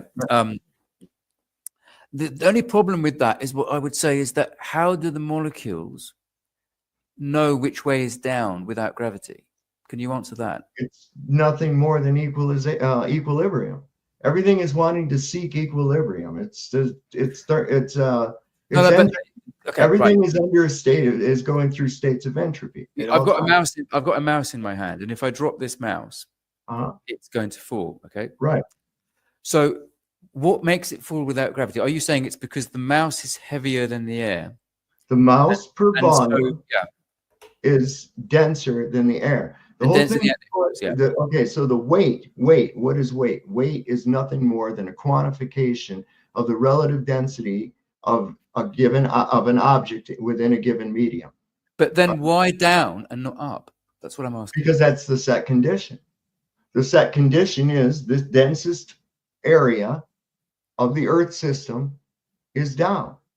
But you do realize that on a spherical model, down is different for a... I think what's it called? Blooming hell. Wow. Relative density disequilibrium. I forgot the blooming terminology for a second. Relative density disequilibrium. I think it's so easy to understand. It's so simple to understand. And then even when it's explained, it's so simple to understand. They still go on about, but where does this bias down come from? There's no bias down at all.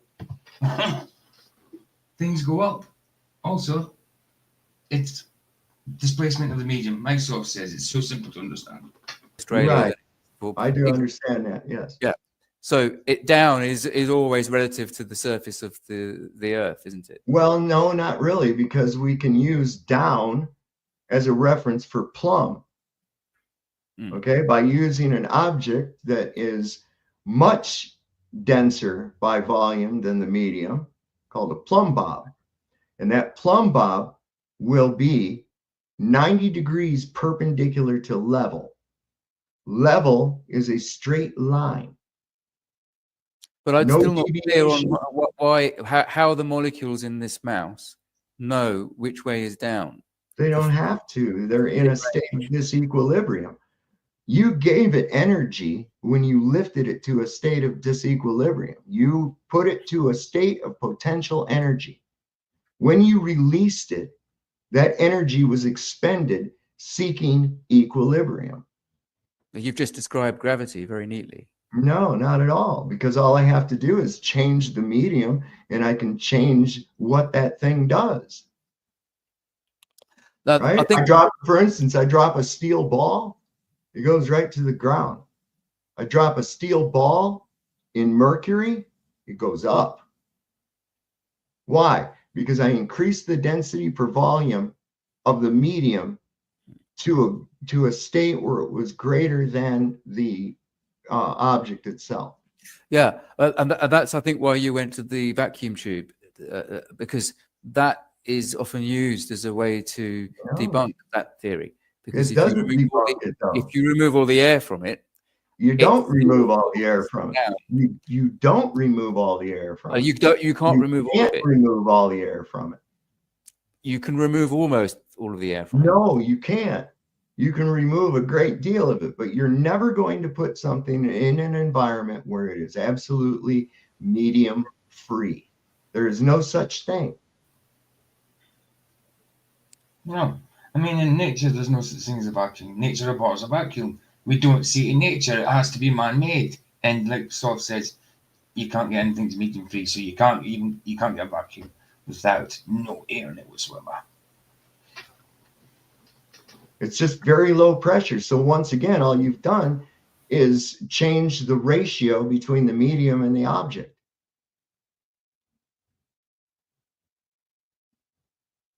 Yeah, the only other thing I wanted to pick you up on was on this idea of the circumnavigation, because you described it as, I thought quite eloquently actually, the idea that if you go up one street and then turn right and then you turn enough times and you come back where you started. This sort of vacuum contains, it requires containment as well, of course. Absolutely. Right. But the only everything requires containment. Everything. We are containers. Sov says it before. We are containers ourselves. Containers within containers within containers. Like Russian dolls. Like Russian dolls. The problem with that is that these people that circumnavigate the globe had compasses, and it showed them that they were going continually in the same direction. Whereas if, on your analogy, only if they kept north in the same position. Listen, they don't sail in straight lines. Okay, ships don't sail, not in those days with Magellan. They weren't sailing in straight lines. They have to tack in order to maintain a direction. What that consists of is a zigzagging. What they had to do is keep, if they were going west, you have to keep.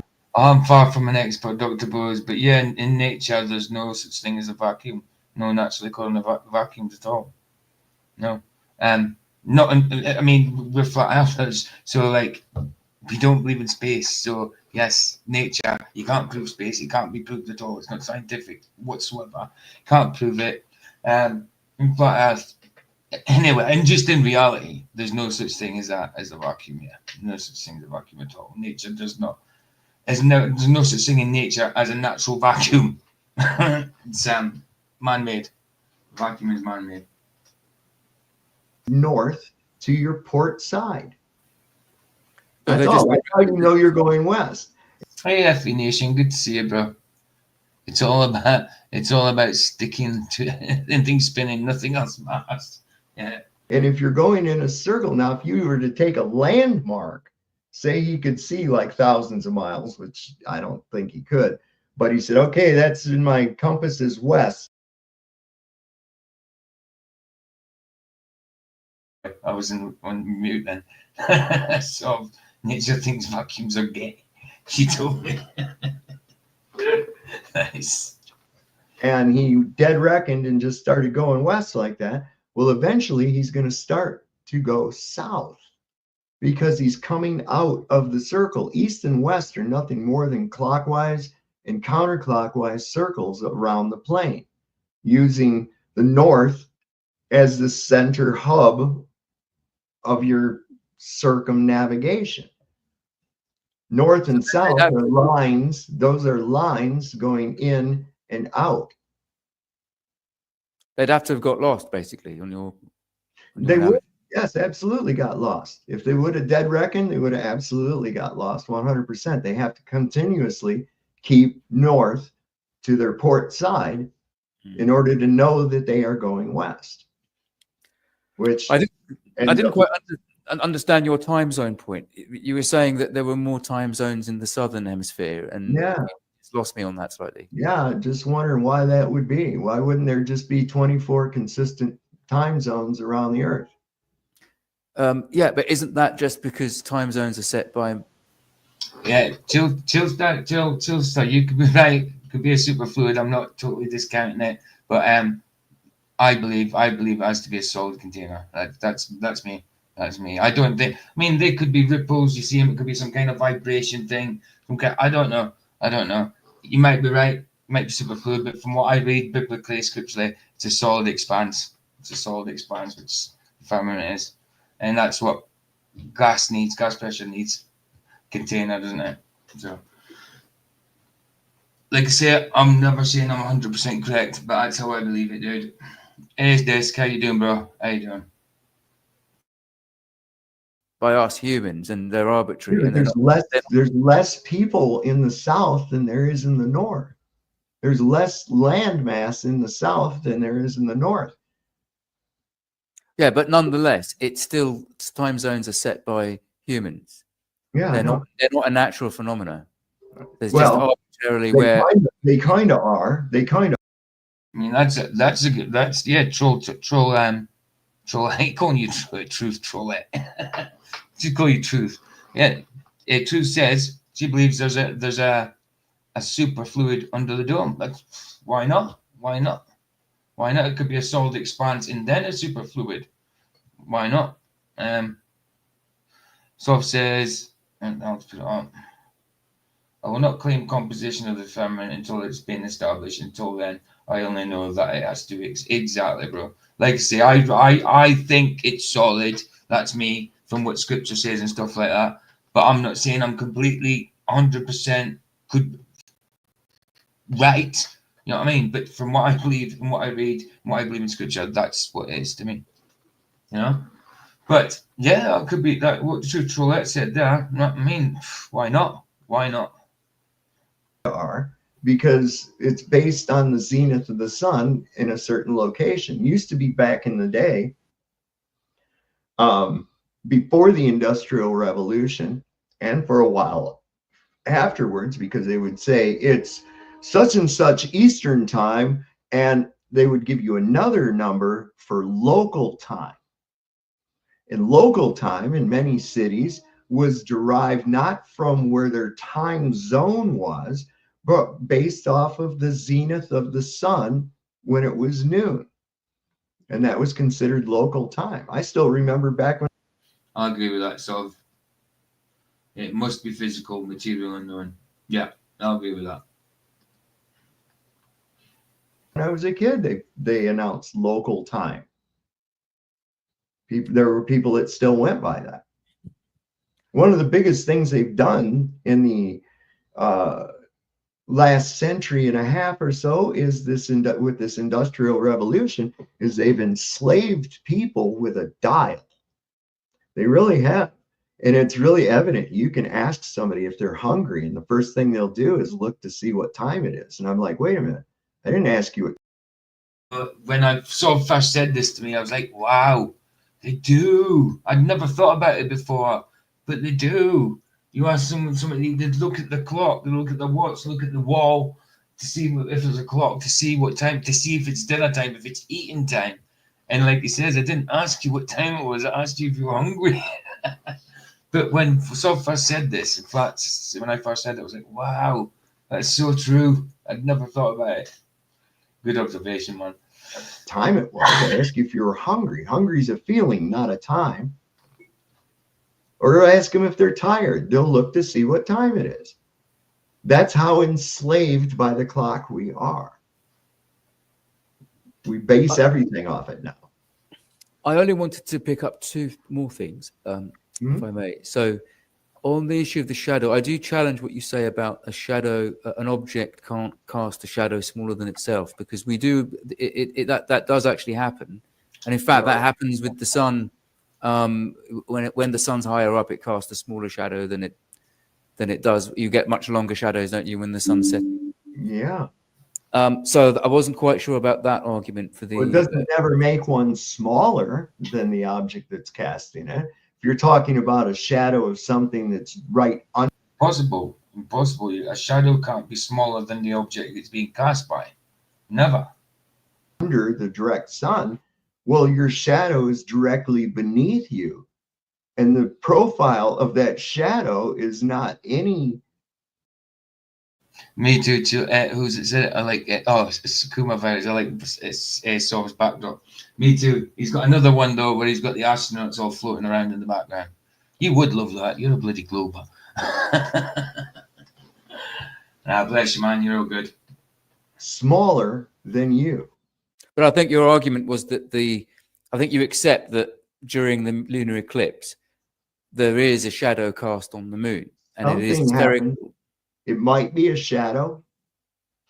I don't know. It isn't the most consistent, isn't the most likely. As far as I know, it could be a physical dark object. Roger, good to see you, bro. Good to see you. Welcome to the watch party. Object? I don't know. We don't even know what the moon actually is. I know what we're told it is, but we don't really know what it is. I took this morning off from streaming, didn't I? So I thought, might as well do. When Sov came in and said he'd done this debate, I was like, and it went well. I was like, might as well do a little watch party on it. Since I didn't go on there. I will try and make up for it by going on twice tomorrow, which I'm still doing. Well, today now, for me, because it's 1:19 in the morning. But yeah, no, this is to make up for Ella. Just so you can come and chill in the chat. But that's not a great... And see how well Sov did against this dude. Made him think. From what I see, we're halfway through, just over halfway through. And he's made him think. I can see it so far. It's great. It's great. It's planted a seed, man. Big old seed. That's not with respect to great argument. That's simply saying, well, I don't know. It might not be that. Rather than what I'm saying is it most likely is not that, based on shadow ratios and the fact that it's not proven that it's the shadow of the Earth. Here's a problem that we have with that too, man, especially during a solar eclipse. Now we get light from the moon that we're told is reflected by the sun, right? And I can go outside on a full moon and I can read a newspaper without any aid. No aid. I can read that newspaper right there, plain as day, right? So why isn't it the sun? Wait a second. Why is it that when the sun is directly behind the moon, a much larger object still illuminating a great deal of the Earth, which is mostly water, reflective water, why is there no moonshine? Why is there no shine of the Earth onto the moon? Why is there no light being reflected back at the moon from the Earth? That's kind of weird. Well, I think it is. If a dusty rock can reflect light from an object 93 million miles away and direct it back to the Earth with the intensity bright enough for me to read a book, then surely a sphere that's 3/4 or more water would reflect that same sunlight back to the... Disc. It's just a watch party, as I didn't stream earlier on, and I'm streaming again in about 6-7 hours, and I'm streaming twice tomorrow. So it's just a watch party. If I had a panel on, it's a 2.5 hour debate. I would be here for like 5-6 hours. You know what I mean? So I'm just putting in a comment here and there. It's mainly just a watch party. Bless you, man. The dusty gray ball and illuminate it at least a little bit, wouldn't it? Well, how do you know it doesn't? Because we don't observe that. Well, we wouldn't. We would unless we were on the moon. No, I'm talking about looking at the moon. The moon should be enough reflected light from the... Dr. Bose, are you talking about Sov cigarette or are you talking about my joint? I think you're probably talking about Sov cigarette. Highly reflective Earth. Let's not forget, they say they can see Earth all the way from Saturn's rings, right? So this means that it's got to be highly reflective. But how's that an argument in favor of the flat Earth?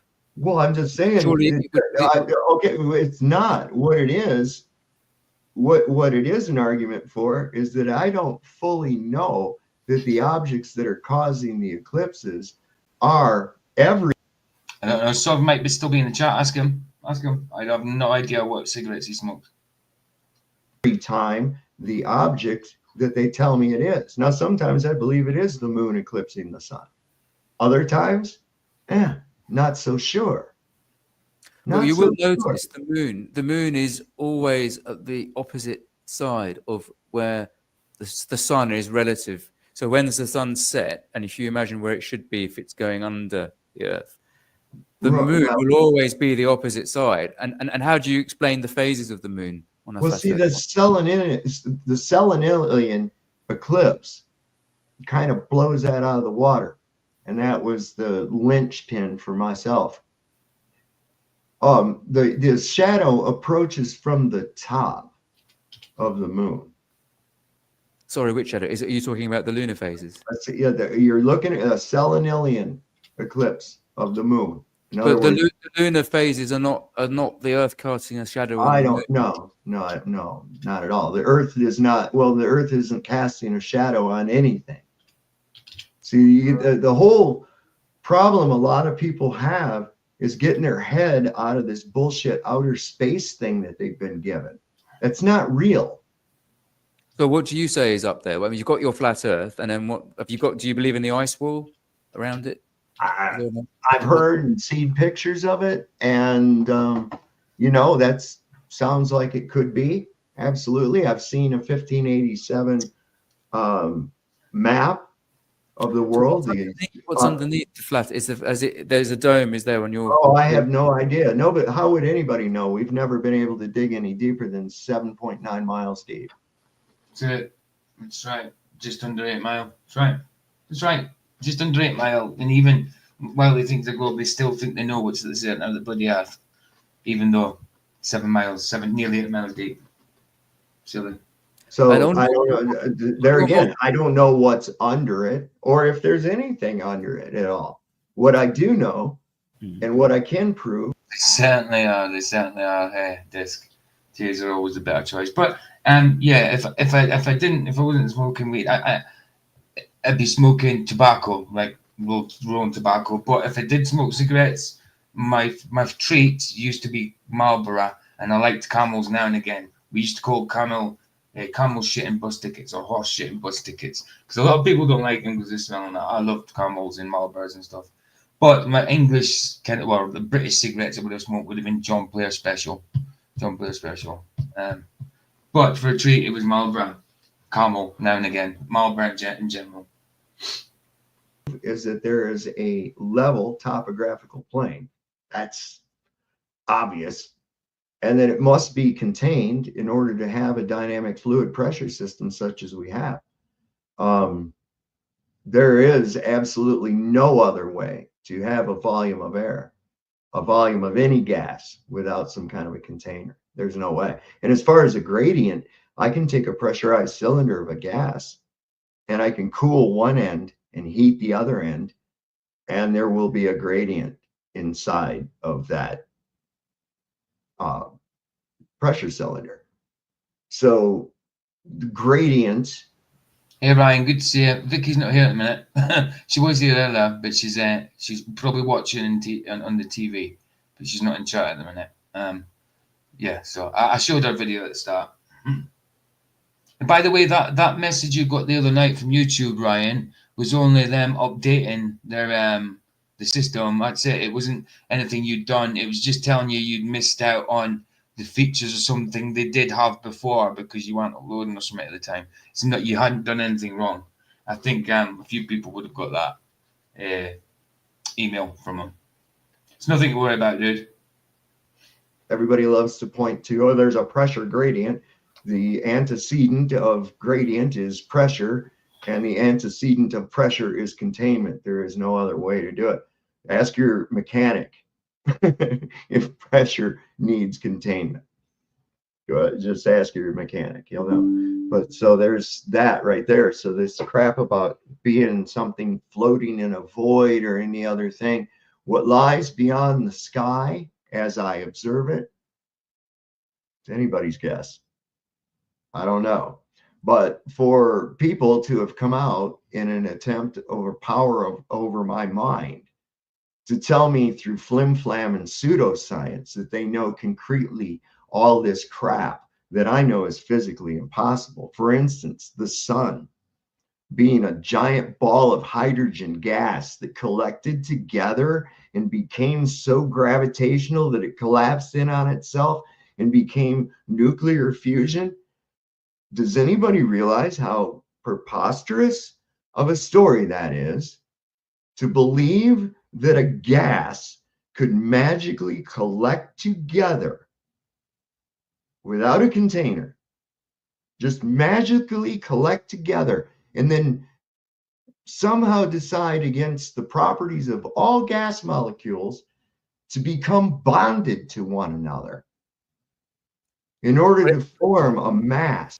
Right. I had him. I'm a monster and a stoner, not a moron. What you like, dude? I understand the skepticism towards it. It's counterintuitive. Well, that's not skepticism. Well, that's physical impossibilities, man. Okay, it's Is this a camel? No, this is a joint. When I'm streaming, you hardly ever see me smoking cigarettes or anything. It'll be a joint I'm smoking. Always, in general. Skepticism is the wrong word. It's counterintuitive. I'll give you that, because we've evolved from animals that are intended to survive. So we interpret things. You might have evolved from an animal. Sean Hawkins might have evolved from an animal, but I did not evolve from any type of animal. Thank you very much.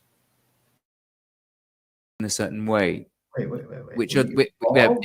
So it's counterintuitive, but in space you don't have any forces acting on the molecules other than. It's the story in Narnia. There's a lion that talks and acts like Jesus. These are stories. Yeah, but in order to understand that the stories.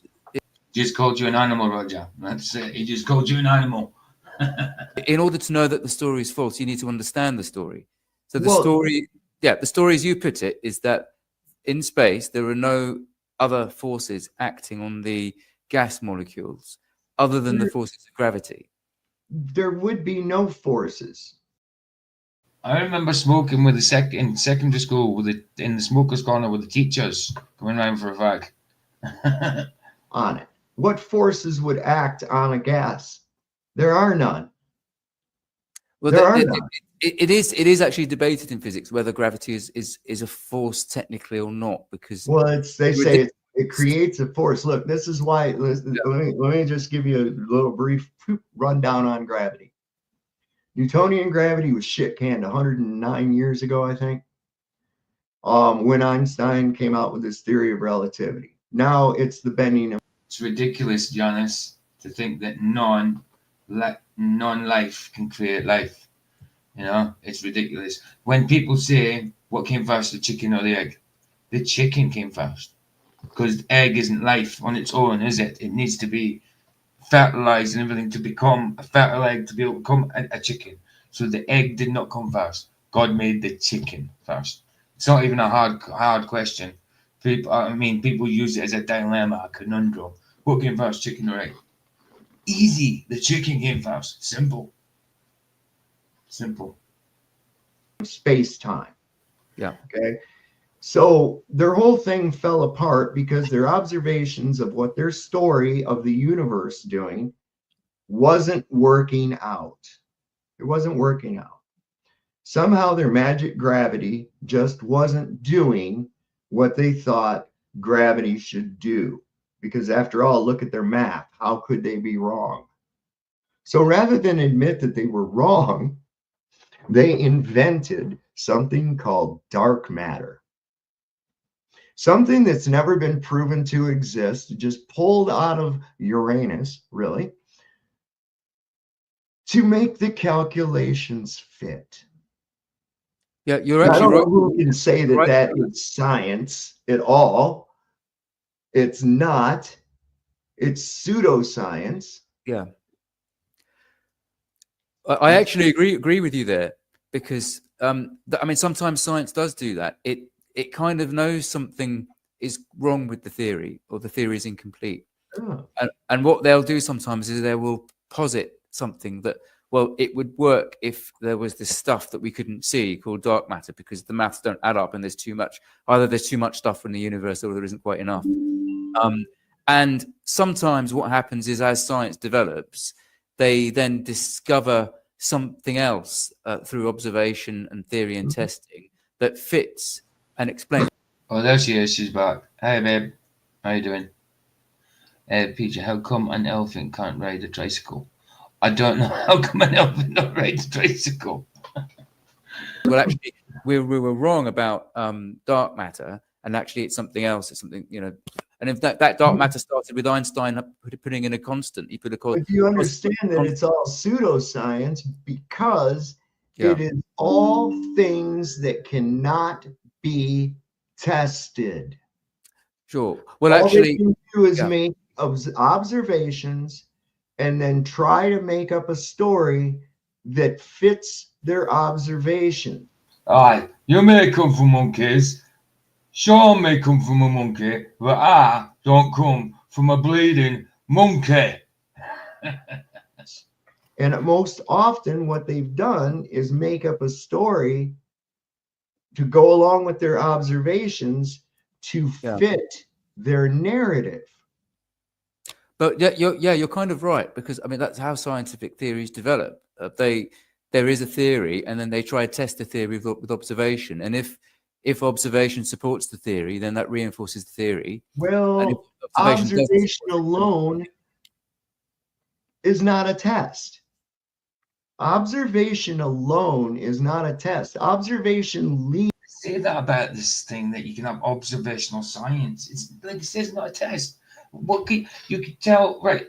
It's looking. That's what it is. An observation is, oh, I'll look there and I see that. How is that science? Observation is good. You can't call it science. It's the first step of.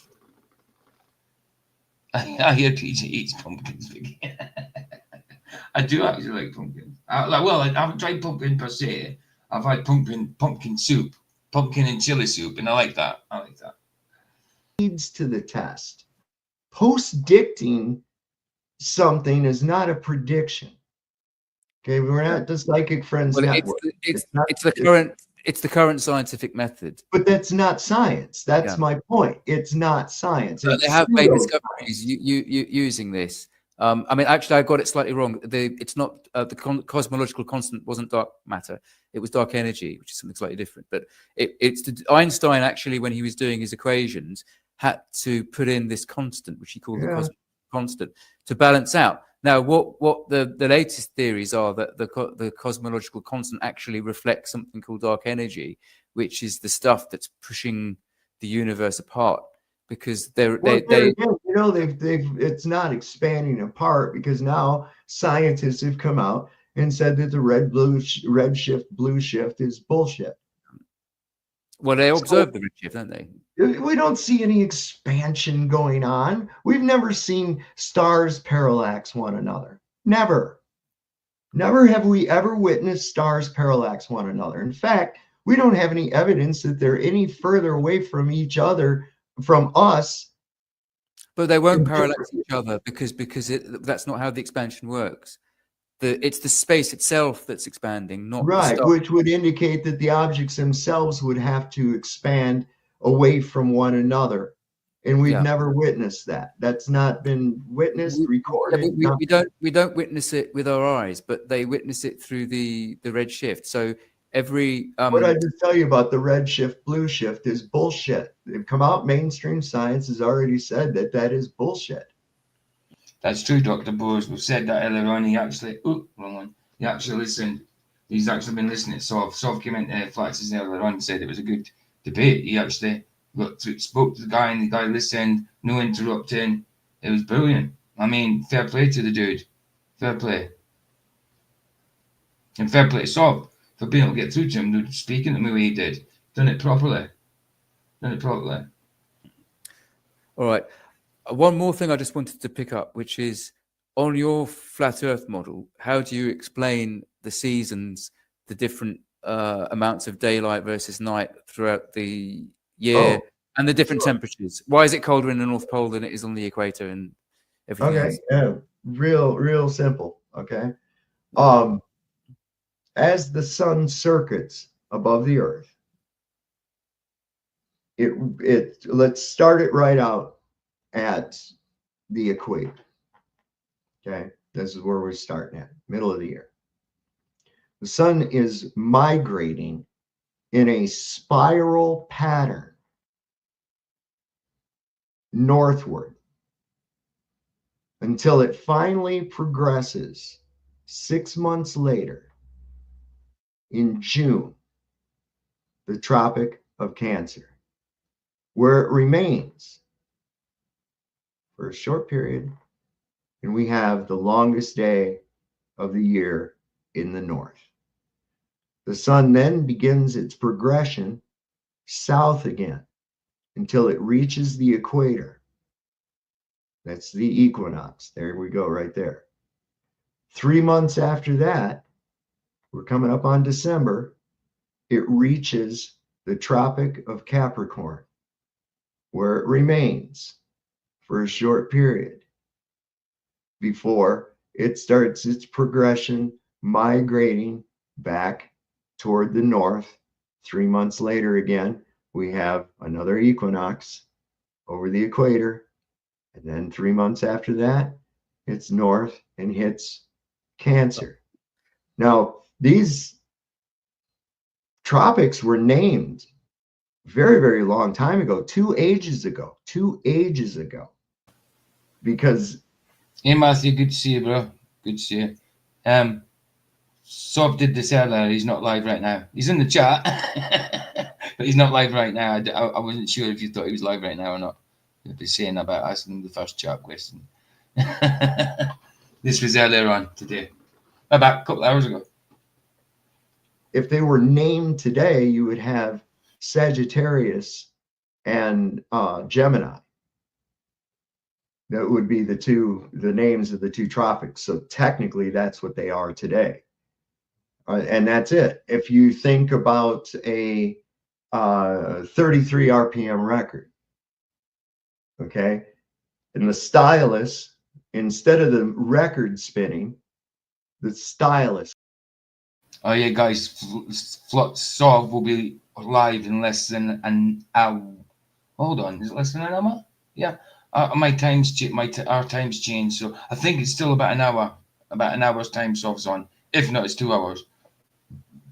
I'm not sure, but he'll be on soon. He'll be on with an hour or two. If you've already done your stream, if you've already sorted it out, sort of put the link in. If not, I'll put it in closer to the end if you've done it. Going around. Just imagine it doing it the opposite thing. The song never gets any faster, and it never gets any slower, even though the centripetal speed of the record does increase and decrease as you move to and from the center of the record.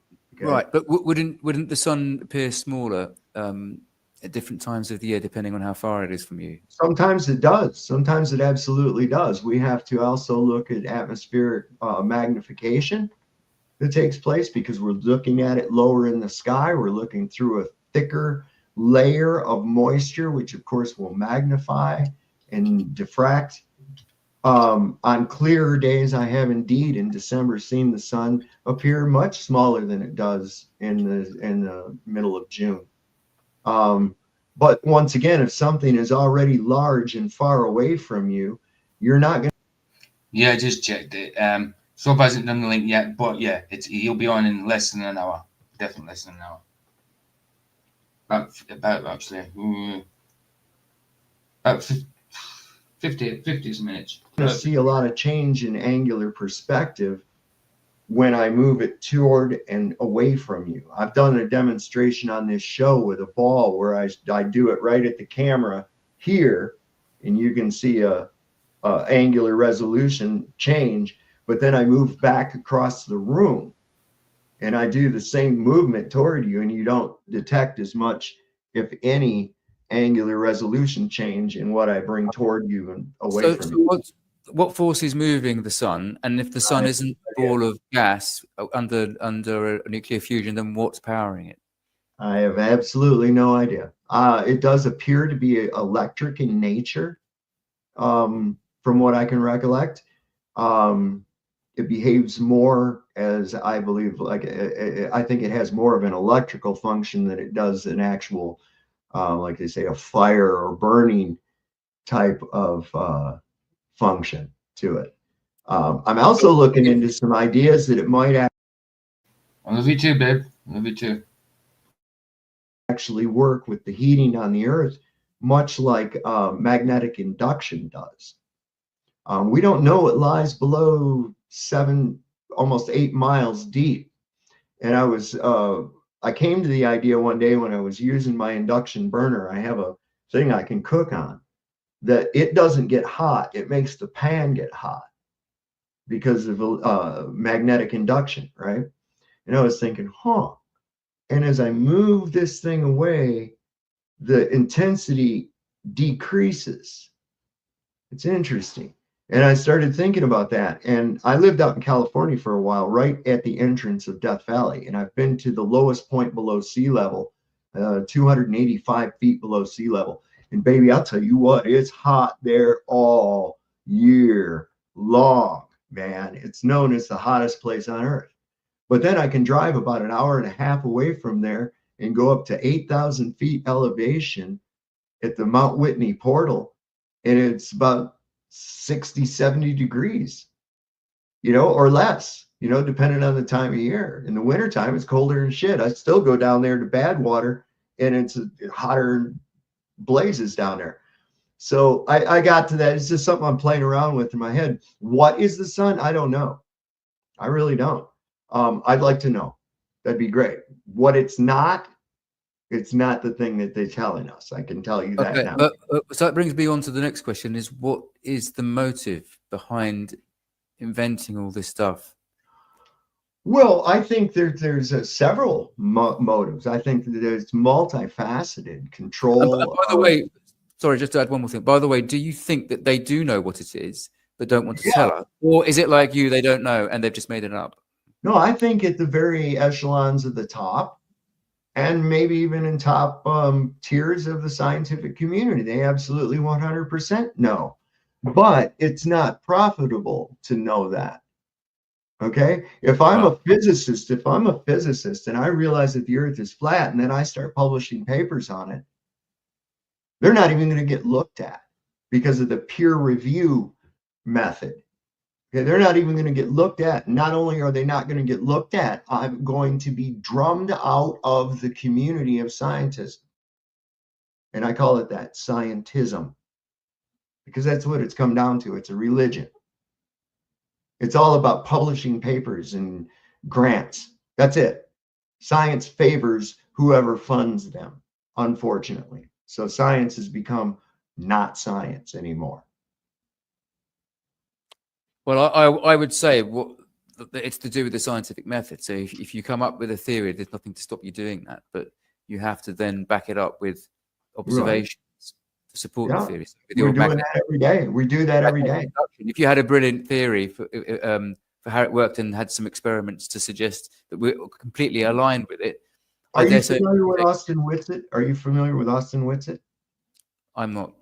You're not? Okay, look up his channel. If one of my moderators could put the link in the chat, that would be really cool. Or, but yeah, the Austin Whitsitt, he's really gone in depth of this, man. I've seen him obliterate modern physicists on some of these theories, and it's amazing. The man knows what he's talking about. You can find his channel on YouTube. It's called Whitsitt Gets It. Let me see if I can find it real quick, and I'll give you a link to it. Oh, no. But yeah, so yeah, experiments and things like that are being done.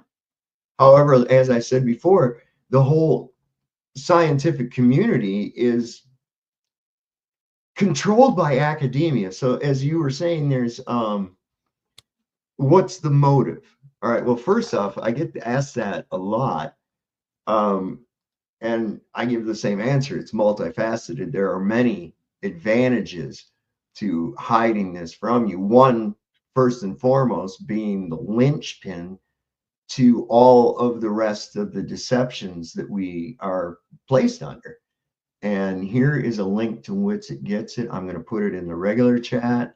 And Kent, if you look over on stupid little notifications, there we go. Over on the right-hand side of your screen, you'll see a thing that says private chat. And I'm putting a clickable link in that you can click on.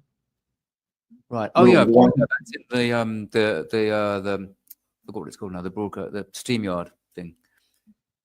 I just put it in the see the private chat on the stream. Yeah, on the StreamYard thing. A little one. You got it? Okay, cool. I have got it. Thank you. Okay, cool. But yeah, so to illustrate your point, yeah, there are a lot of people doing these experiments and things, doing things with Van de Graaff generators. There you go, guys. There's Sov's link in chat. He's put it in for his stream in about 45 minutes. Generators that are quite amazing as well, showing the fundamental electrostatic nature of our world, which is really quite interesting. Let's see, where was I going? I was going on something else you asked about. I forgot what was your other part of your question, my friend? I think I was asking about the sun. What powers it? What moves Oh, it? yeah. So, and what would the motive be? My bad. Okay, yeah. So the motive, phew, right? Okay. So there's several that could be done. Several. Feel free to speculate. My opinion is to 1, hide resources, 2, to hide land, 3, to hide the fact that we are a creation and that we have purpose and we're not an infinitesimally small, unnoticeable speck of nothing in a vast void. This is designed to dehumanize you and make you feel hopeless. Control of your mind. I mean, let's face it, if I can make you believe that you are a monkey living on a spinning water ball in space, shit, I can tell you anything, right? So there's several motives, but what's important about it is this. If I ran across the body, you and I were out one day, and we're detectives. We get a call and we go to this place, and there's a guy laying on the floor, face down, several stab wounds in his back, and the knife is still sticking out of his back. We're going, okay, well, I think this was a murder. I think we can pretty well conclude that there was a murder committed, right? All right. And then somebody says, well, what's the motive? And I says, well, I don't know what the motive would be, really. We haven't determined that yet. But, you know, and then the guy says, well, then how do you know he was murdered? Well, wait a second. We've established that he's murdered. Okay, there's no doubt that a murder took place, whether I know the motive for it or not. The murder still took place. So the same thing is with this. I don't really have to know the motive in order to know that I've been lied to. Now, like I said, you could the reasons could be endless. You could come up with a multifaceted, dynamic reasons why. I can say that I think there is something fishy. I think there's something special about Antarctica. I think it's odd that the UN flag not only depicts the azimuthal equidistant map, but also doesn't have Antarctica on it. And in fact, in place of Antarctica is a wreath of Apollo. Now, the wreath of Apollo, you probably recognize from the Roman Caesars wearing. It's a crown. It's a symbol of power.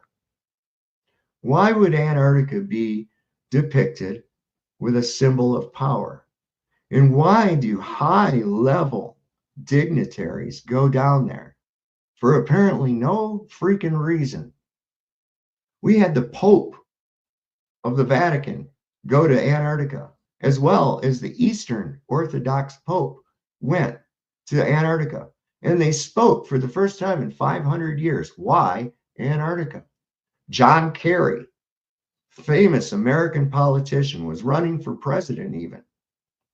On election night, which is like the Super Bowl for these assholes, he goes to Antarctica. Why? What is so special about Antarctica? Why is there a treaty so restrictive to protect Antarctica? So protect Antarctica. What's the big mystery? Or is it a distraction to keep me focused on it so I don't worry about what's in the north, which I think is equally as important? Both areas are restricted. Both areas are off limits to you. Why would the world organizations impose a civilian flight height limit of 50,000 feet? These are questions that need to be answered, man.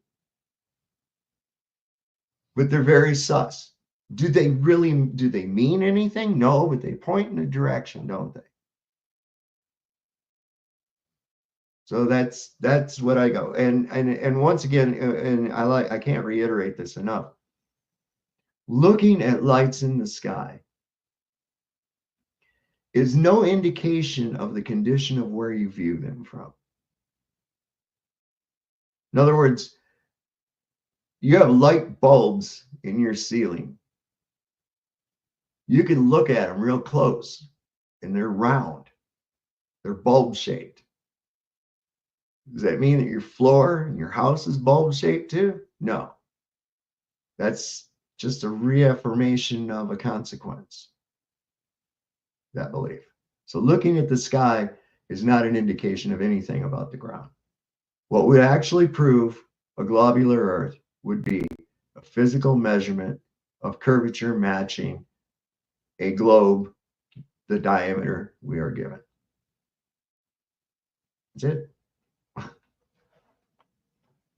Oh, okay, thanks. Well, I think I've covered all my points. I don't know what your format is from here on. Do you do questions, or what do you usually do? Yeah, we just pretty much, if you've got any questions, I pretty much covered everything I need to as far as this is concerned. If there's anybody in the chat that would has a question for Kent or myself, go ahead and put it in there. Be sure and tag my name so that I can see that it's there, and we'll see if we can answer it. If we don't get anything from that, I would imagine this has been a pretty pleasant discussion. I think we kept it cordial, and I think we actually broke history in the respect of a globe Earth, flat Earth discussion. Because never once did either party get heated, start calling names, anything.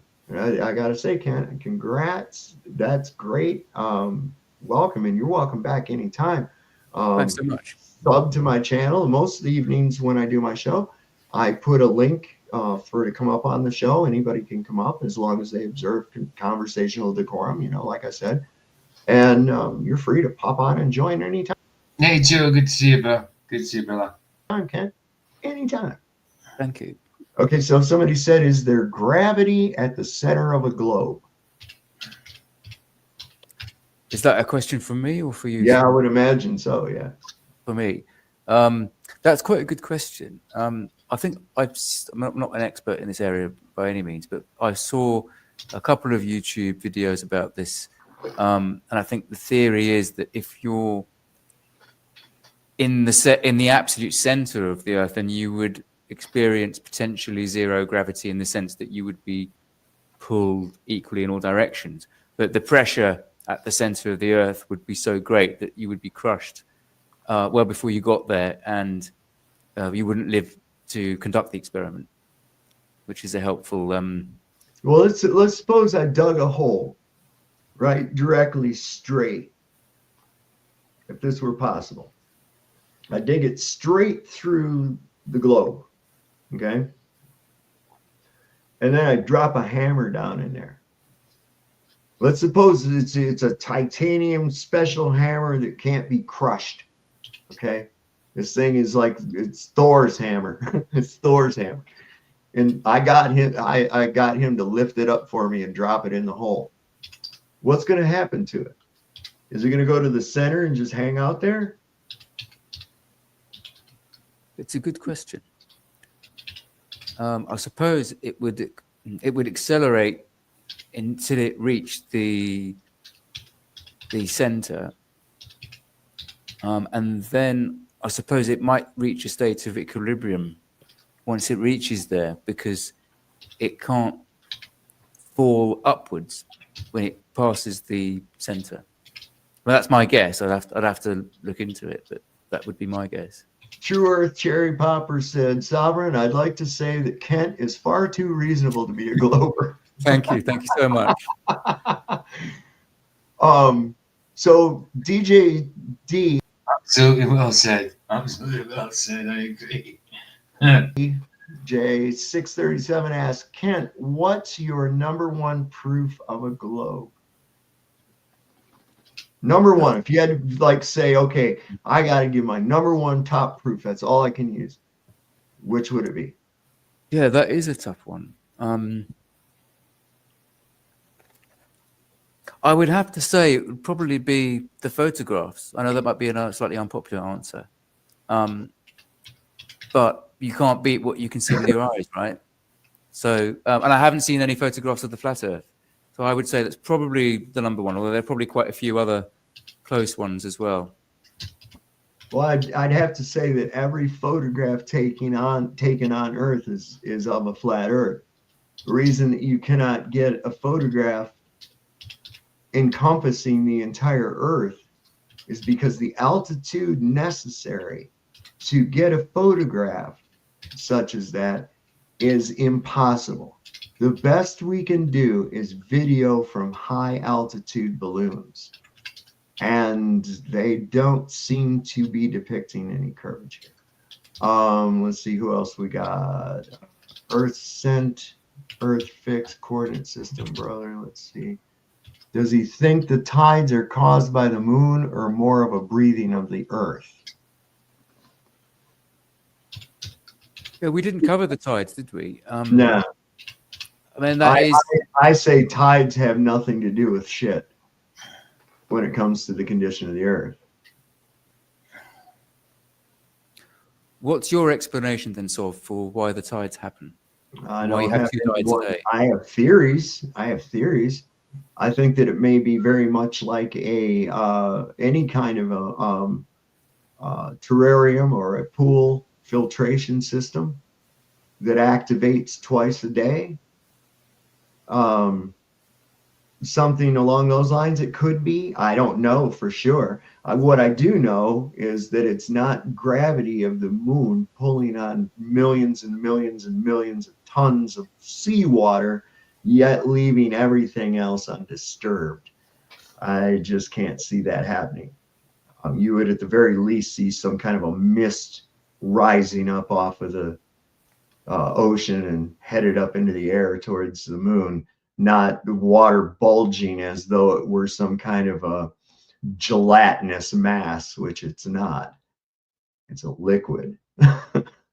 But also, I was thinking that one time, to get a bunch of people at a Trump rally, right? There's a lot of people there.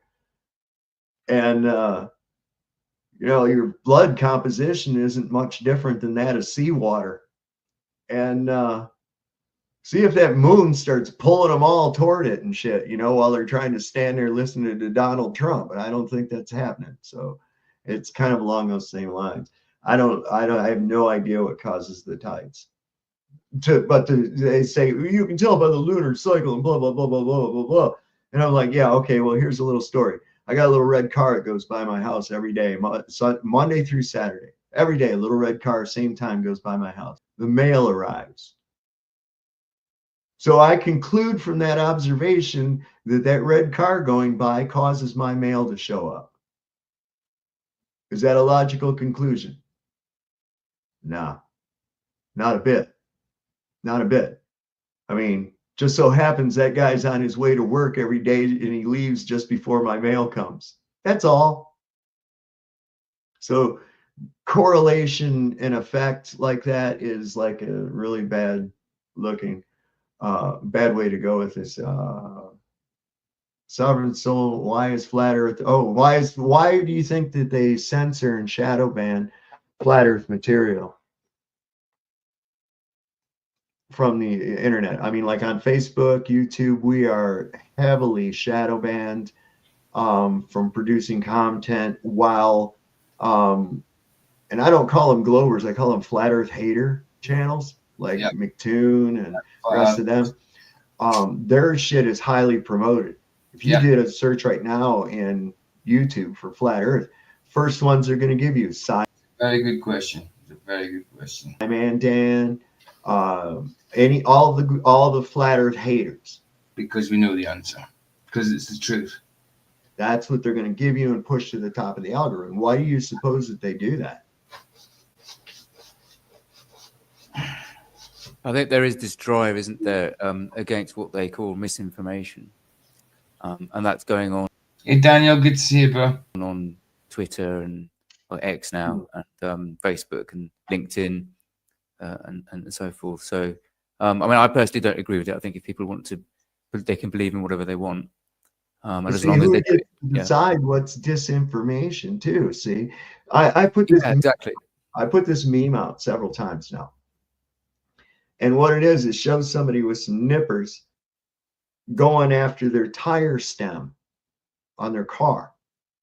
And the thing reads that there's a secret government tracking device in your automobile, and the antenna is located on the inside of your wheel.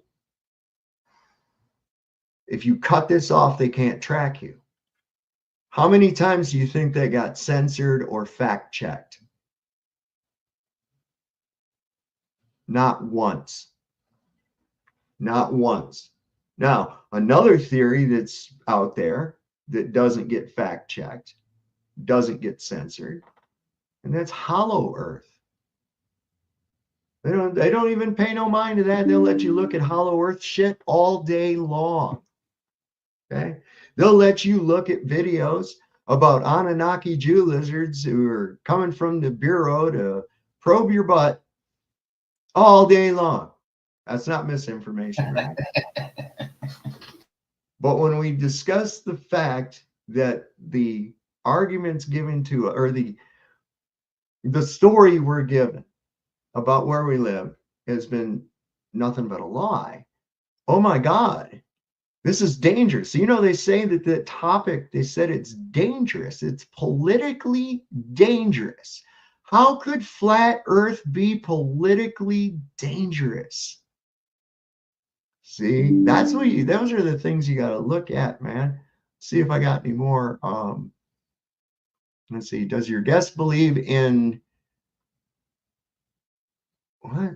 Does your guest believe in charging in the two Gaussian surfaces? Okay, he's asking you, do you believe that there is a downward flow of electric current due to Gaussian surfaces? In other words, the what the globe people call the ionosphere and the neutral Earth. Well, I'm not sure I quite understand what that is in order to answer it. That's fine. That's fine. Good night, Yanis. Bless you, man. Nice one for being here, dude. Watch Witsit, and then you'll. I'm serious. You'll get this kill. You'll have to slow him down, because I'm pretty good. I can listen to somebody talking, but Witsit, he'll come in there and go pop, pop, pop, pop, pop, pop, pop, and I'm like, okay, wait the fuck, hold on, wait, what? And I'll go back and listen to it again, and I break it down. I'm like, yeah, gotcha, right, go ahead. But yeah, he's really a smart dude. I mean, if it's a question about whether you can explain gravity through gravitation. Don't agree with Witsit in all things, but he is a very smart dude. He is a very smart dude. Through electromagnetic fields or electrostatic. Electrostatic, yeah. Yeah, maybe that's what the question's driving at. But I don't believe that. No, that could explain it. No, because you don't observe that. You observe a different phenomenon with gravity. Well, this is where I go with this, and this is something that we've been kind of conditioned to, is always looking for a singular cause, when in fact it's most often a cocktail of several different things at once causing what. I don't agree with him in a lot of things, but I don't think he's not stupid. He is a clever dude. I don't agree with him in a lot of things, and he does speak fast about it. Yeah. Whatever the effect is. For instance, there's vodka, like in a Long Island iced tea, right? But I don't have a Long Island iced tea until I add all the other ingredients to it, right? So it's kind of goes along that. And so I think that where as far as I see it, there is a measurable downward dielectric field of electrons. Okay, it's measurable. We can prove the attractiveness of that. Well, you do it yourself if you've ever shown. Is it incoherent dielectric acceleration? I think that's what they call it. Incoherent dielectric acceleration. Took out a towel you just took out of the dryer and didn't use a static sheet. And instead of its tendency to want to fall to the floor, it wants to go and stick to your legs instead. It still went reacted with the medium around it. You just gave it a different vector by it being charged, or you being charged, whatever the case may be. So I can say that is, but I think it's a combination. That it's the combination of the relative density per volume of objects to the medium, as with the vector being set by the electrostatics. Not the electrostatics itself being the cause, but it just basically giving everything a direction. It does remind me of a flat Earth meme that I've seen kicking around. The idea that how can gravity be so weak that a butterfly can overcome it, but it sticks oceans down? I mean, before I sort of comment on it, what's your view, Sov, on that? Do you subscribe to that meme, or do you have a different view? Yeah, I absolutely do, because it's all. I agree. Too right. Absolutely too right. And they'll try and explain it. Well, it's only a small amount of mass. It needs to be more mass for the ground. Yeah, bull. Like I said, it's medium dependent. Most insects, and not necessarily a butterfly, but like, a bumblebee, they're not really using their wings as an aerodynamic surface to fly.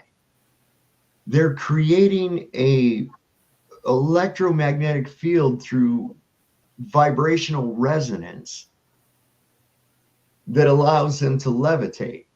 Frequency, energy, and vibration. It's the fundamental makeup of everything, right? And what's amazing is they can fly right through a side wind with no deviation to their path. It's like they've created this field around them that they can float in. And then, of course, the electrostatic field that's built up from this is what causes, when they land on the flowers, that's what causes all the... I agree with that, Daniel. I agree with that. Pollen to start sticking to their legs. After a while, there won't be any more will stick to it. It's already as much as he can possibly get. And he uses that same frequency resonance to find his way back. I even suspect that there's a frequency vector code within that little dance that they give when they come back to tell the other bees where they found more flowers. Remarkable creatures, remarkable. Just so deep, that's a whole nother subject. So yeah, pretty much. Gravity is a very weak force. I mean, the idea that you can lift a ball up off the ground, you can defeat the whole of the Earth's power with it. But it operates over large distances, so it operates. It's the same force that's keeping planets in orbit around the sun, or the moon in orbit around the Earth. The electromagnetic force is much stronger. It's what keeps all the molecules together. That's the electromagnetic force with the exchange of electrons, and but it operates at much smaller distances. So you're talking about the distances between different atoms in the molecule. So the different forces have different strengths over different distances, and the strength between two celestial bodies at great distance would be a lot higher. That's the theory. But there again, it holds at that. There again, it hinges on that magical duct tape called gravity, which nobody knows what it is. It's based off of a myth. Yeah, I mean, you're right. It's very the scientific community are finding it very difficult to. They can explain how it works. They can do equations to predict, when it comes to again why. Well, when they're talking about objects in Narnia land, a place that violates the second law of thermodynamics that no one has ever been, sure, you can make anything work. But when it comes to reality in here on Earth, where we remain and never leave, that's where you start running into a problem. Okay. Oh. Yes, we can predict the rate at which something will fall. Not a problem. Not a problem. The 9.2 meters per second squared, or 32 feet per second, is an agreed upon average, just like the speed of light is an agreed upon average. It's erroneously used as a constant when in fact it is a variable. But nevertheless, the effect is measured. The cause of the effect is what is in question. The speed of light does slow. Sov said, this is a great display of how an everyday person who is indoctrinated thinks and believes. You can see he's actually considering the information. Without a doubt, bro. Without a doubt, bro. You did well, man. Actually did brilliantly. Down in glass. Well, it's only in a vacuum, but it's a fixed speed. I think it was 1923. It might have been 29. Physics convention in Bern, Switzerland. Madame Curie was there. Albert Einstein was there. Nikola Tesla was there. All these people. And that's where they came to an agreed upon average for the speed of light in a vacuum, because they had all gotten different results. They've never been able to measure a one-way speed of light. It's always based off of a return. So that kind of makes it a little bit murky as well. But nevertheless, that's just another side point. The 9.8 meters per second squared is an agreed upon average. This agreed upon average is taken by dropping objects in a vacuum chamber, where the medium was the modulated variable and not gravity. So it doesn't prove anything other than the fact that by decreasing the density of the medium, you can actually increase the reaction of the independent volume variable, which being the object, the bowling ball, the feather, whichever it may be. Okay. What has to be done is, and I know people like to talk about Cavendish. And personally, if I was a glober, I would not use Cavendish. I would be embarrassed to be using some janky 18th century contraption as my proof of mass attracting mass. It's nothing more than a display of torsion dynamics. That's all. Secondly, an experiment comes after an observation is made. No one has ever observed masses attracting one another. They've never seen that. So why would there be an experiment to show mass attracting mass? In fact, Cavendish wasn't even trying to show that. He was trying to calculate the mean density of the Earth. Well, gravity is a very weak force, so it would be very difficult to show it on our everyday scales. You'd have to have. Well, is it a force at all? Is it actually? Is there a force? See, there's this concept that there's a downward pull. See, he's smiling. He really knows it's not really a force. He knows. Well, as Einstein phrased, ever considered the idea of an upward, a push, a downward push. Space tells mass how to move. Mass tells space how to bend, as Einstein said. Well, so that's the theory. And what was the verifiable proof of that? Well, most of Einstein's predictions have proven to be true. What, like what? Well, the fact that GPS satellites, the calculations would be off by several meters if they didn't factor in relativity into the time it takes for the signal to travel up the satellite and back. You think your GPS is coming from little things flying out in space? I do. Why? It's the most plausible explanation. Really? I haven't seen. You know, I've pinpointed locations of radio receivers using a method called triangulation and trilateralization to pinpoint the signal. There may be alternative methods. That's not alternative. That's been the method. That's what they're doing now. Now you can see your satellites all the time. They're not in space. Oh, they've done experiments with these. Agree with that. Hey, Luke. He said to Sov, there's no point debating globies like Brenda and Luca, but a civilized discussion with reasonable norms like this guy can be very productive. Good job. Absolutely, bro. Agreed. Atomic clocks, haven't they? With the I don't know who's supersonic they. aircraft traveling in opposite directions with these atomic clocks. Bring Who's them back. They are. they? There again, who's they? And I didn't do the experiment. I just heard that some guys did it, and this is what happened. Okay, Yeah. not something you can repeat, is it? There comes a point when you're going to have to accept that somebody's done it because you can't fly aircraft, military aircraft. Of liars. And I don't have. I already know I'm dealing with a nest of liars, so it has to come down to repeatable, demonstrable experimentation. Anyway, I have a question for you, which is Sure.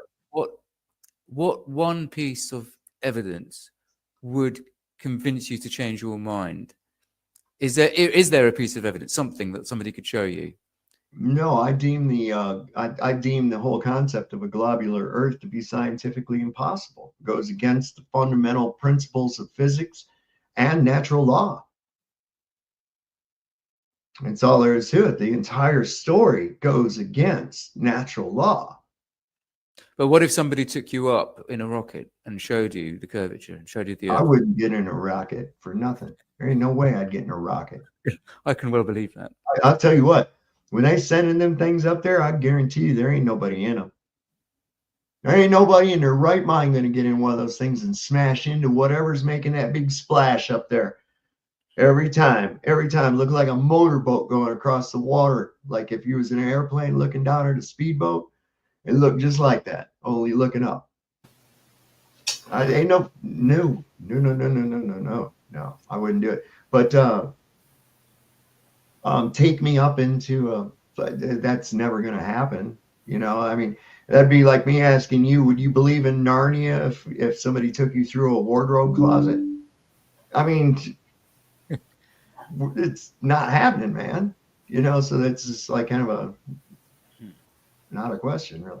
I mean, really. Let me see if I got some more on here. Sovereign soul, unchained mind, what causes perpetual spin of a spherical Earth? So there's one that says, what do you figure causes the perpetual spin? Yeah, well, it's... Oh, that was off Spud. Nice one, Spud. I think the scientific explanation for that is the momentum when you've got an object as large as the Earth from the formation of the solar system. You had a rotation going on, and that rotation caused the objects to rotate and spin. I mean, there's two motions. There's one is the rotation on its axis, and then there's the rotation around the sun being the center of mass of the solar system. And given that... So just a little pick. He did say spin a second ago, and at the start of this conversation, he was on about flat earthers mistaken rotation and spin. So just a little pick. Space is a near vacuum, a very, very near vacuum. There isn't any force to slow that rotation down. Things just carry on moving unless there's a force to slow them down. And it's counterintuitive again, because on Earth we don't observe that. If we take a miniature globe. Let me just back up a little bit on that. So you said during the formation of the solar system. What was that like? What happened there? The formation of the solar system. How did a solar system form in a void such as space is described? I mean, we're talking about an area that actually NASA and physicists tell us is 10 to the negative 17 torr. And just to give you that, what that is, right now you're sitting in about 760 torr. Yeah, I think the consensus is that it's been formed by the explosion of another star, a supernova explosion. As we observe on Earth atoms such as uranium, which can only be formed in a supernova explosion. Because Wait a minute, how do they know that? Because of the energies that are needed to form that element from the compression. Well, it sounds like a cool story, but there again, like Santa Claus, he lives at the North Pole and you can't go check for yourself, right? So it sounds like pseudoscience. But one could be skeptical about the theory, but all I'm doing is explaining what the theory is. Oh, I understand it. Theory, So this is my point, though, that, okay, first off, we start with the Jesuit. What was that guy's name? Lemaitre something? The guy that came up with the Big Bang? Anyway, a Jesuit. Keep that in mind. If you've ever read the Jesuit Oath, keep it in mind even more. Came up with this theory of a Big Bang. So my biggest question about the Big Bang is, when in the history of anything exploding have the pieces from that explosion ever drawn closer to one another? Now, I don't know about you, but every explosion that I've ever witnessed, all the particles of that explosion radiate away. Radiate, keep that in mind, because the further they get, the further apart they get. Away from the center, the epicenter of that explosion. But that's because it's not an explosion in the traditional sense that you understand. It's not an explosion into a space. It's the explosion of space itself into expansion. So it's called a Big Bang, but it's a little bit of a misnomer. And you don't think that sounds in any way whatsoever ridiculous as all hell? But lots of things sound ridiculous. I mean, well, yeah, but here's the most fundamental thing to ask about that is, how in the hell does anybody know any of that shit? Well, I don't think anybody's pretending that they know for sure, but it's a prediction based on certain observations. It happened 15 billion years ago or something, they said. But they used this thing called the cosmic background radiation, which I'm sure you heard of. How do they know that radiation's coming from the cosmic background? How do they know that radiation isn't actually coming from within the firmament itself? Because we don't have any idea what lies wherever you point your probe or satellite or telescope, you observe it from all directions. It's very uniform, and the theory behind it is that it's so uniform that the universe hasn't been around long enough for. Well, how do they determine it's coming from space? Because it's coming from all directions, even upwards, and upwards you've got space. You've got land upwards. Well, then how do you know it's just not coming from the container? Because it's coming from outside the container. How do you know that? Because you're measuring it from coming outside the container. How? Exactly how. What is it? That's a bit like saying, well, how do you know the light's coming from outside and not from inside? Well, no, I'm just saying, how would they know it's coming from outside the container and not from the container itself? How did they determine the origin of the radiation? Oh, yeah. not without assuming that they're on some kind of. But the point I'm making is that the radiation is uniform. It's microwave radiation, which is a longer wavelength than the radiation that was emitted from the Big Bang. And so when you expand space, you also elongate the waves. So that's exactly what you. It's very consistent with what you'd expect. So from the gamma rays, you've now got microwaves, the 13 billion years since the Big Bang.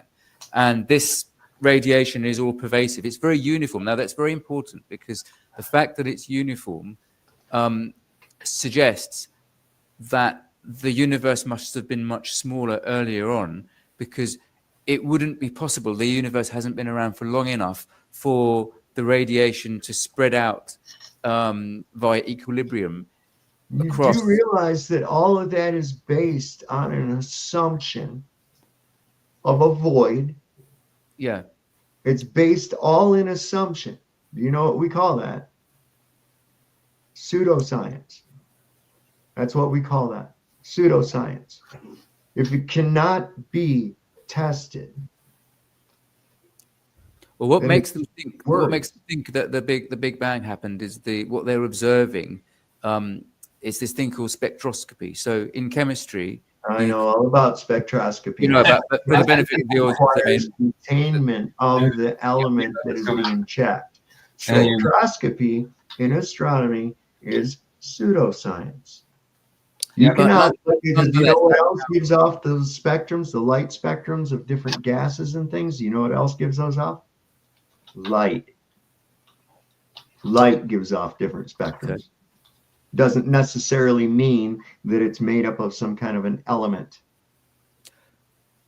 Yeah, but nonetheless, that's how they came up with the theory of the Big Bang, is that they can observe the universe expanding because of the redshift of the spectroscopy and redshift, blue shift, background radiation, and then they've done some calculations and worked backwards and decided that the point at which it all started was 13, I forget the exact decimal, 13.6 or something billion years ago, which is a long time ago, but it's actually, if such a time actually exists.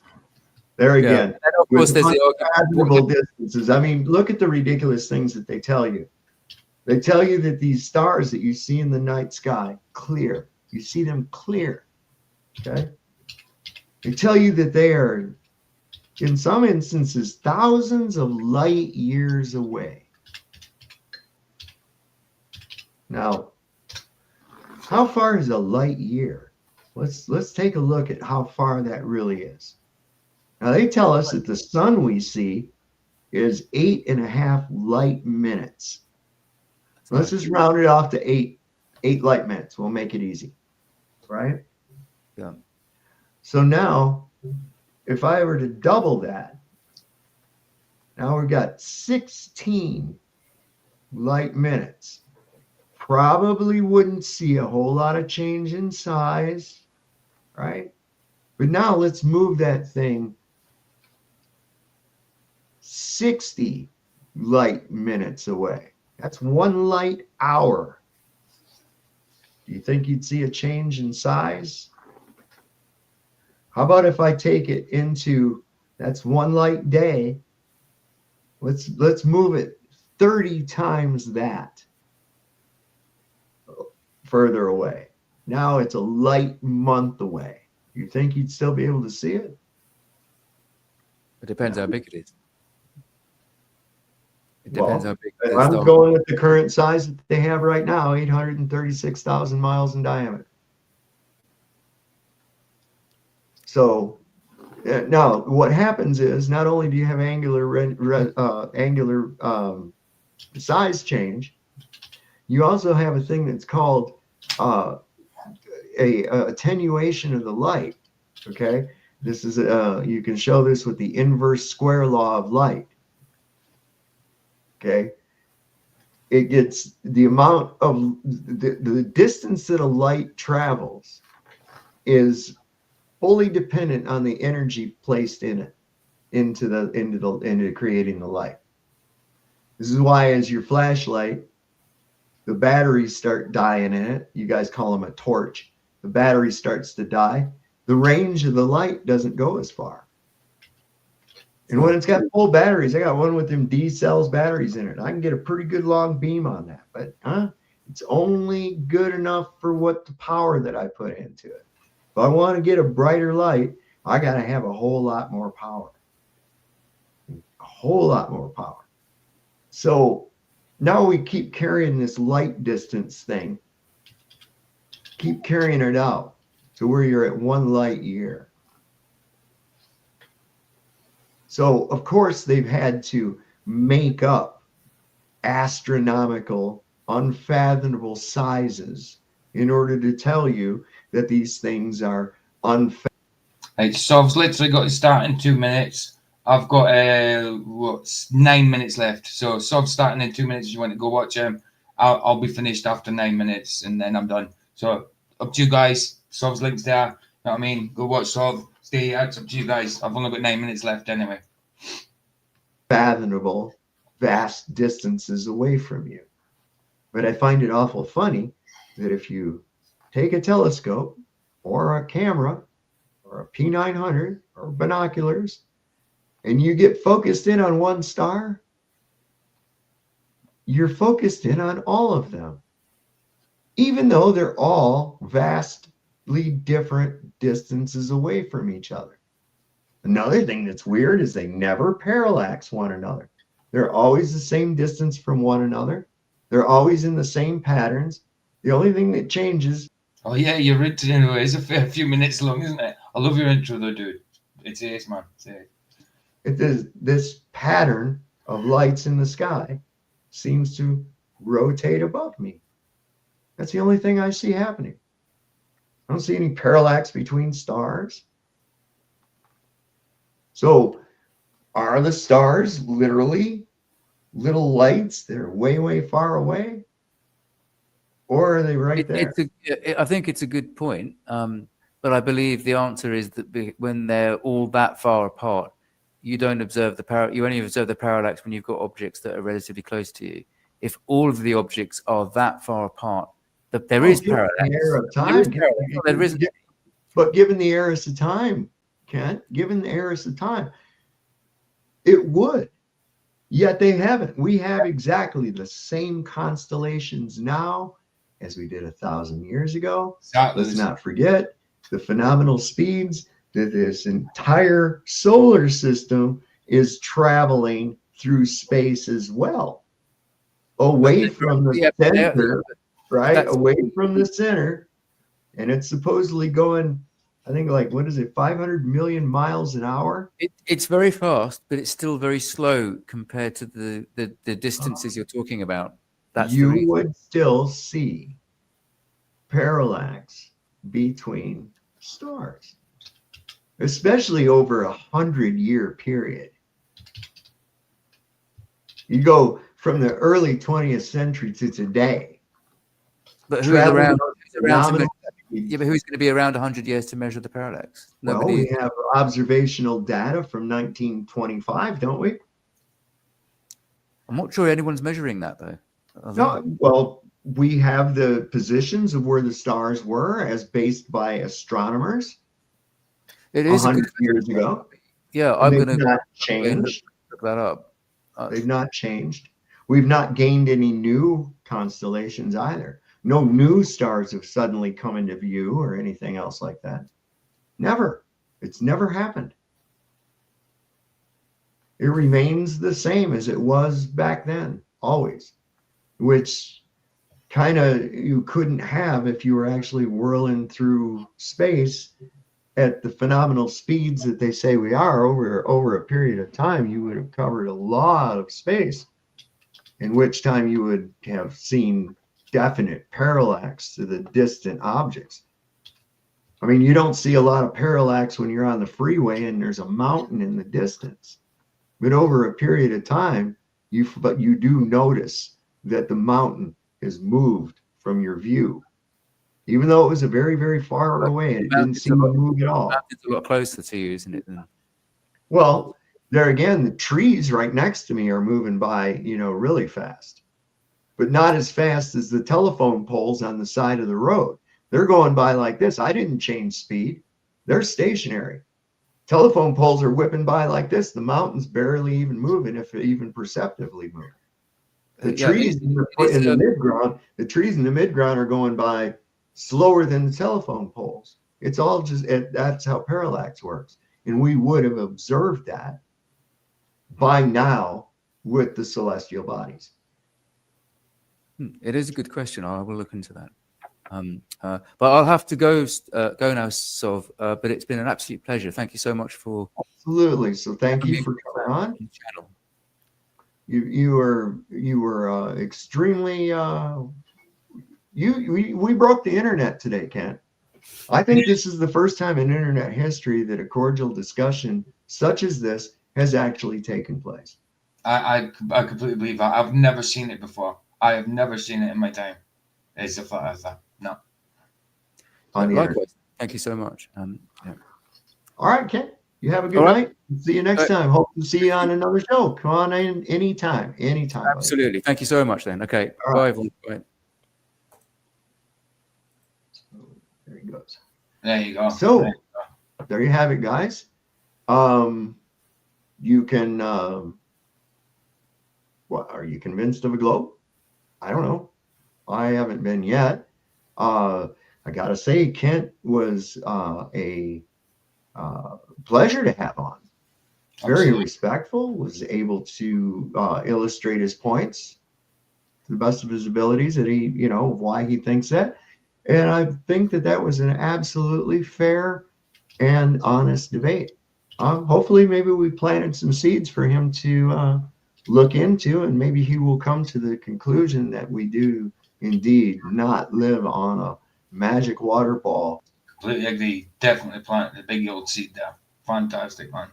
Well done. Floating out in a void. So that's pretty much what we've got here this afternoon. We'll be going live again tonight at 9:35 Eastern. Which is live right now, by the way. That's what this was supposed to be set up for, but we had a little bit of a time zone issue and seemed to have worked that out rather well. So, like I said, tonight, 9:35 Eastern, we'll be live again for another episode of Sovereign Soul, Unchained Mind. And we hope to see everybody there. Welcome all the people that came in the middle that I didn't give shout outs to. We got Edward Hayesbrook. Is that Hayesbrook? We got HE Media showed up. Jeff Hunt. HE Media here. Ironworks, what's up, bro? Vlad. Blackie Love. I just said hello, Ironworks, but then I just said hello, Ironworks, and so was like just then in his chat. I cracked my ass up when somebody called you Blackula the other night. You got Frank Noble showed up here too. Moomin Rider. I know. Took a bunch of you by surprise. What? Sam's going live in the afternoon. What the fuck? The world's coming to an end. Jehovah's Daughter Barbara made it. Catch 22. ZXL Master. All you good guys. Parody Bear here. Dollar Dome schooling for Kent Reynolds. Hopefully. Frank Noble. Let's see who else we got up in here. Is that Michelle Simard? It's a strange spelling. Michelle? Is that right? I don't know. Doc C. Mojo. What's up, brother? And Dead Reckoning. I don't know what you need to do. You don't need to stop shouting out names. There you go. It was only 30 seconds from the end. That's it done. Nice one for today. Spend time with you guys. Sov is on now. That's his link. I'll put it in one more time. Even though I've put it in about 100 times. There's his link. I've got to get some sleep. I've said hello to the guys in there and that. I'll have to catch Sov's stream in the morning. I wish I could sit up and watch it, but then I've got to go live again tomorrow, then again tomorrow night. So I need to get, and I've got to be up early anyway to go and go to the pharmacy because I'm my medication. So not a problem, Kuma. Not a problem with anybody. Everybody, not anybody, everybody. But yeah, go over and watch Sov, man. And I will see you later on today because it's 2:42 in the morning for me. No problem. Bless you, man. See you guys. Here the sunset's free. It's free. Indeed. Ta-da.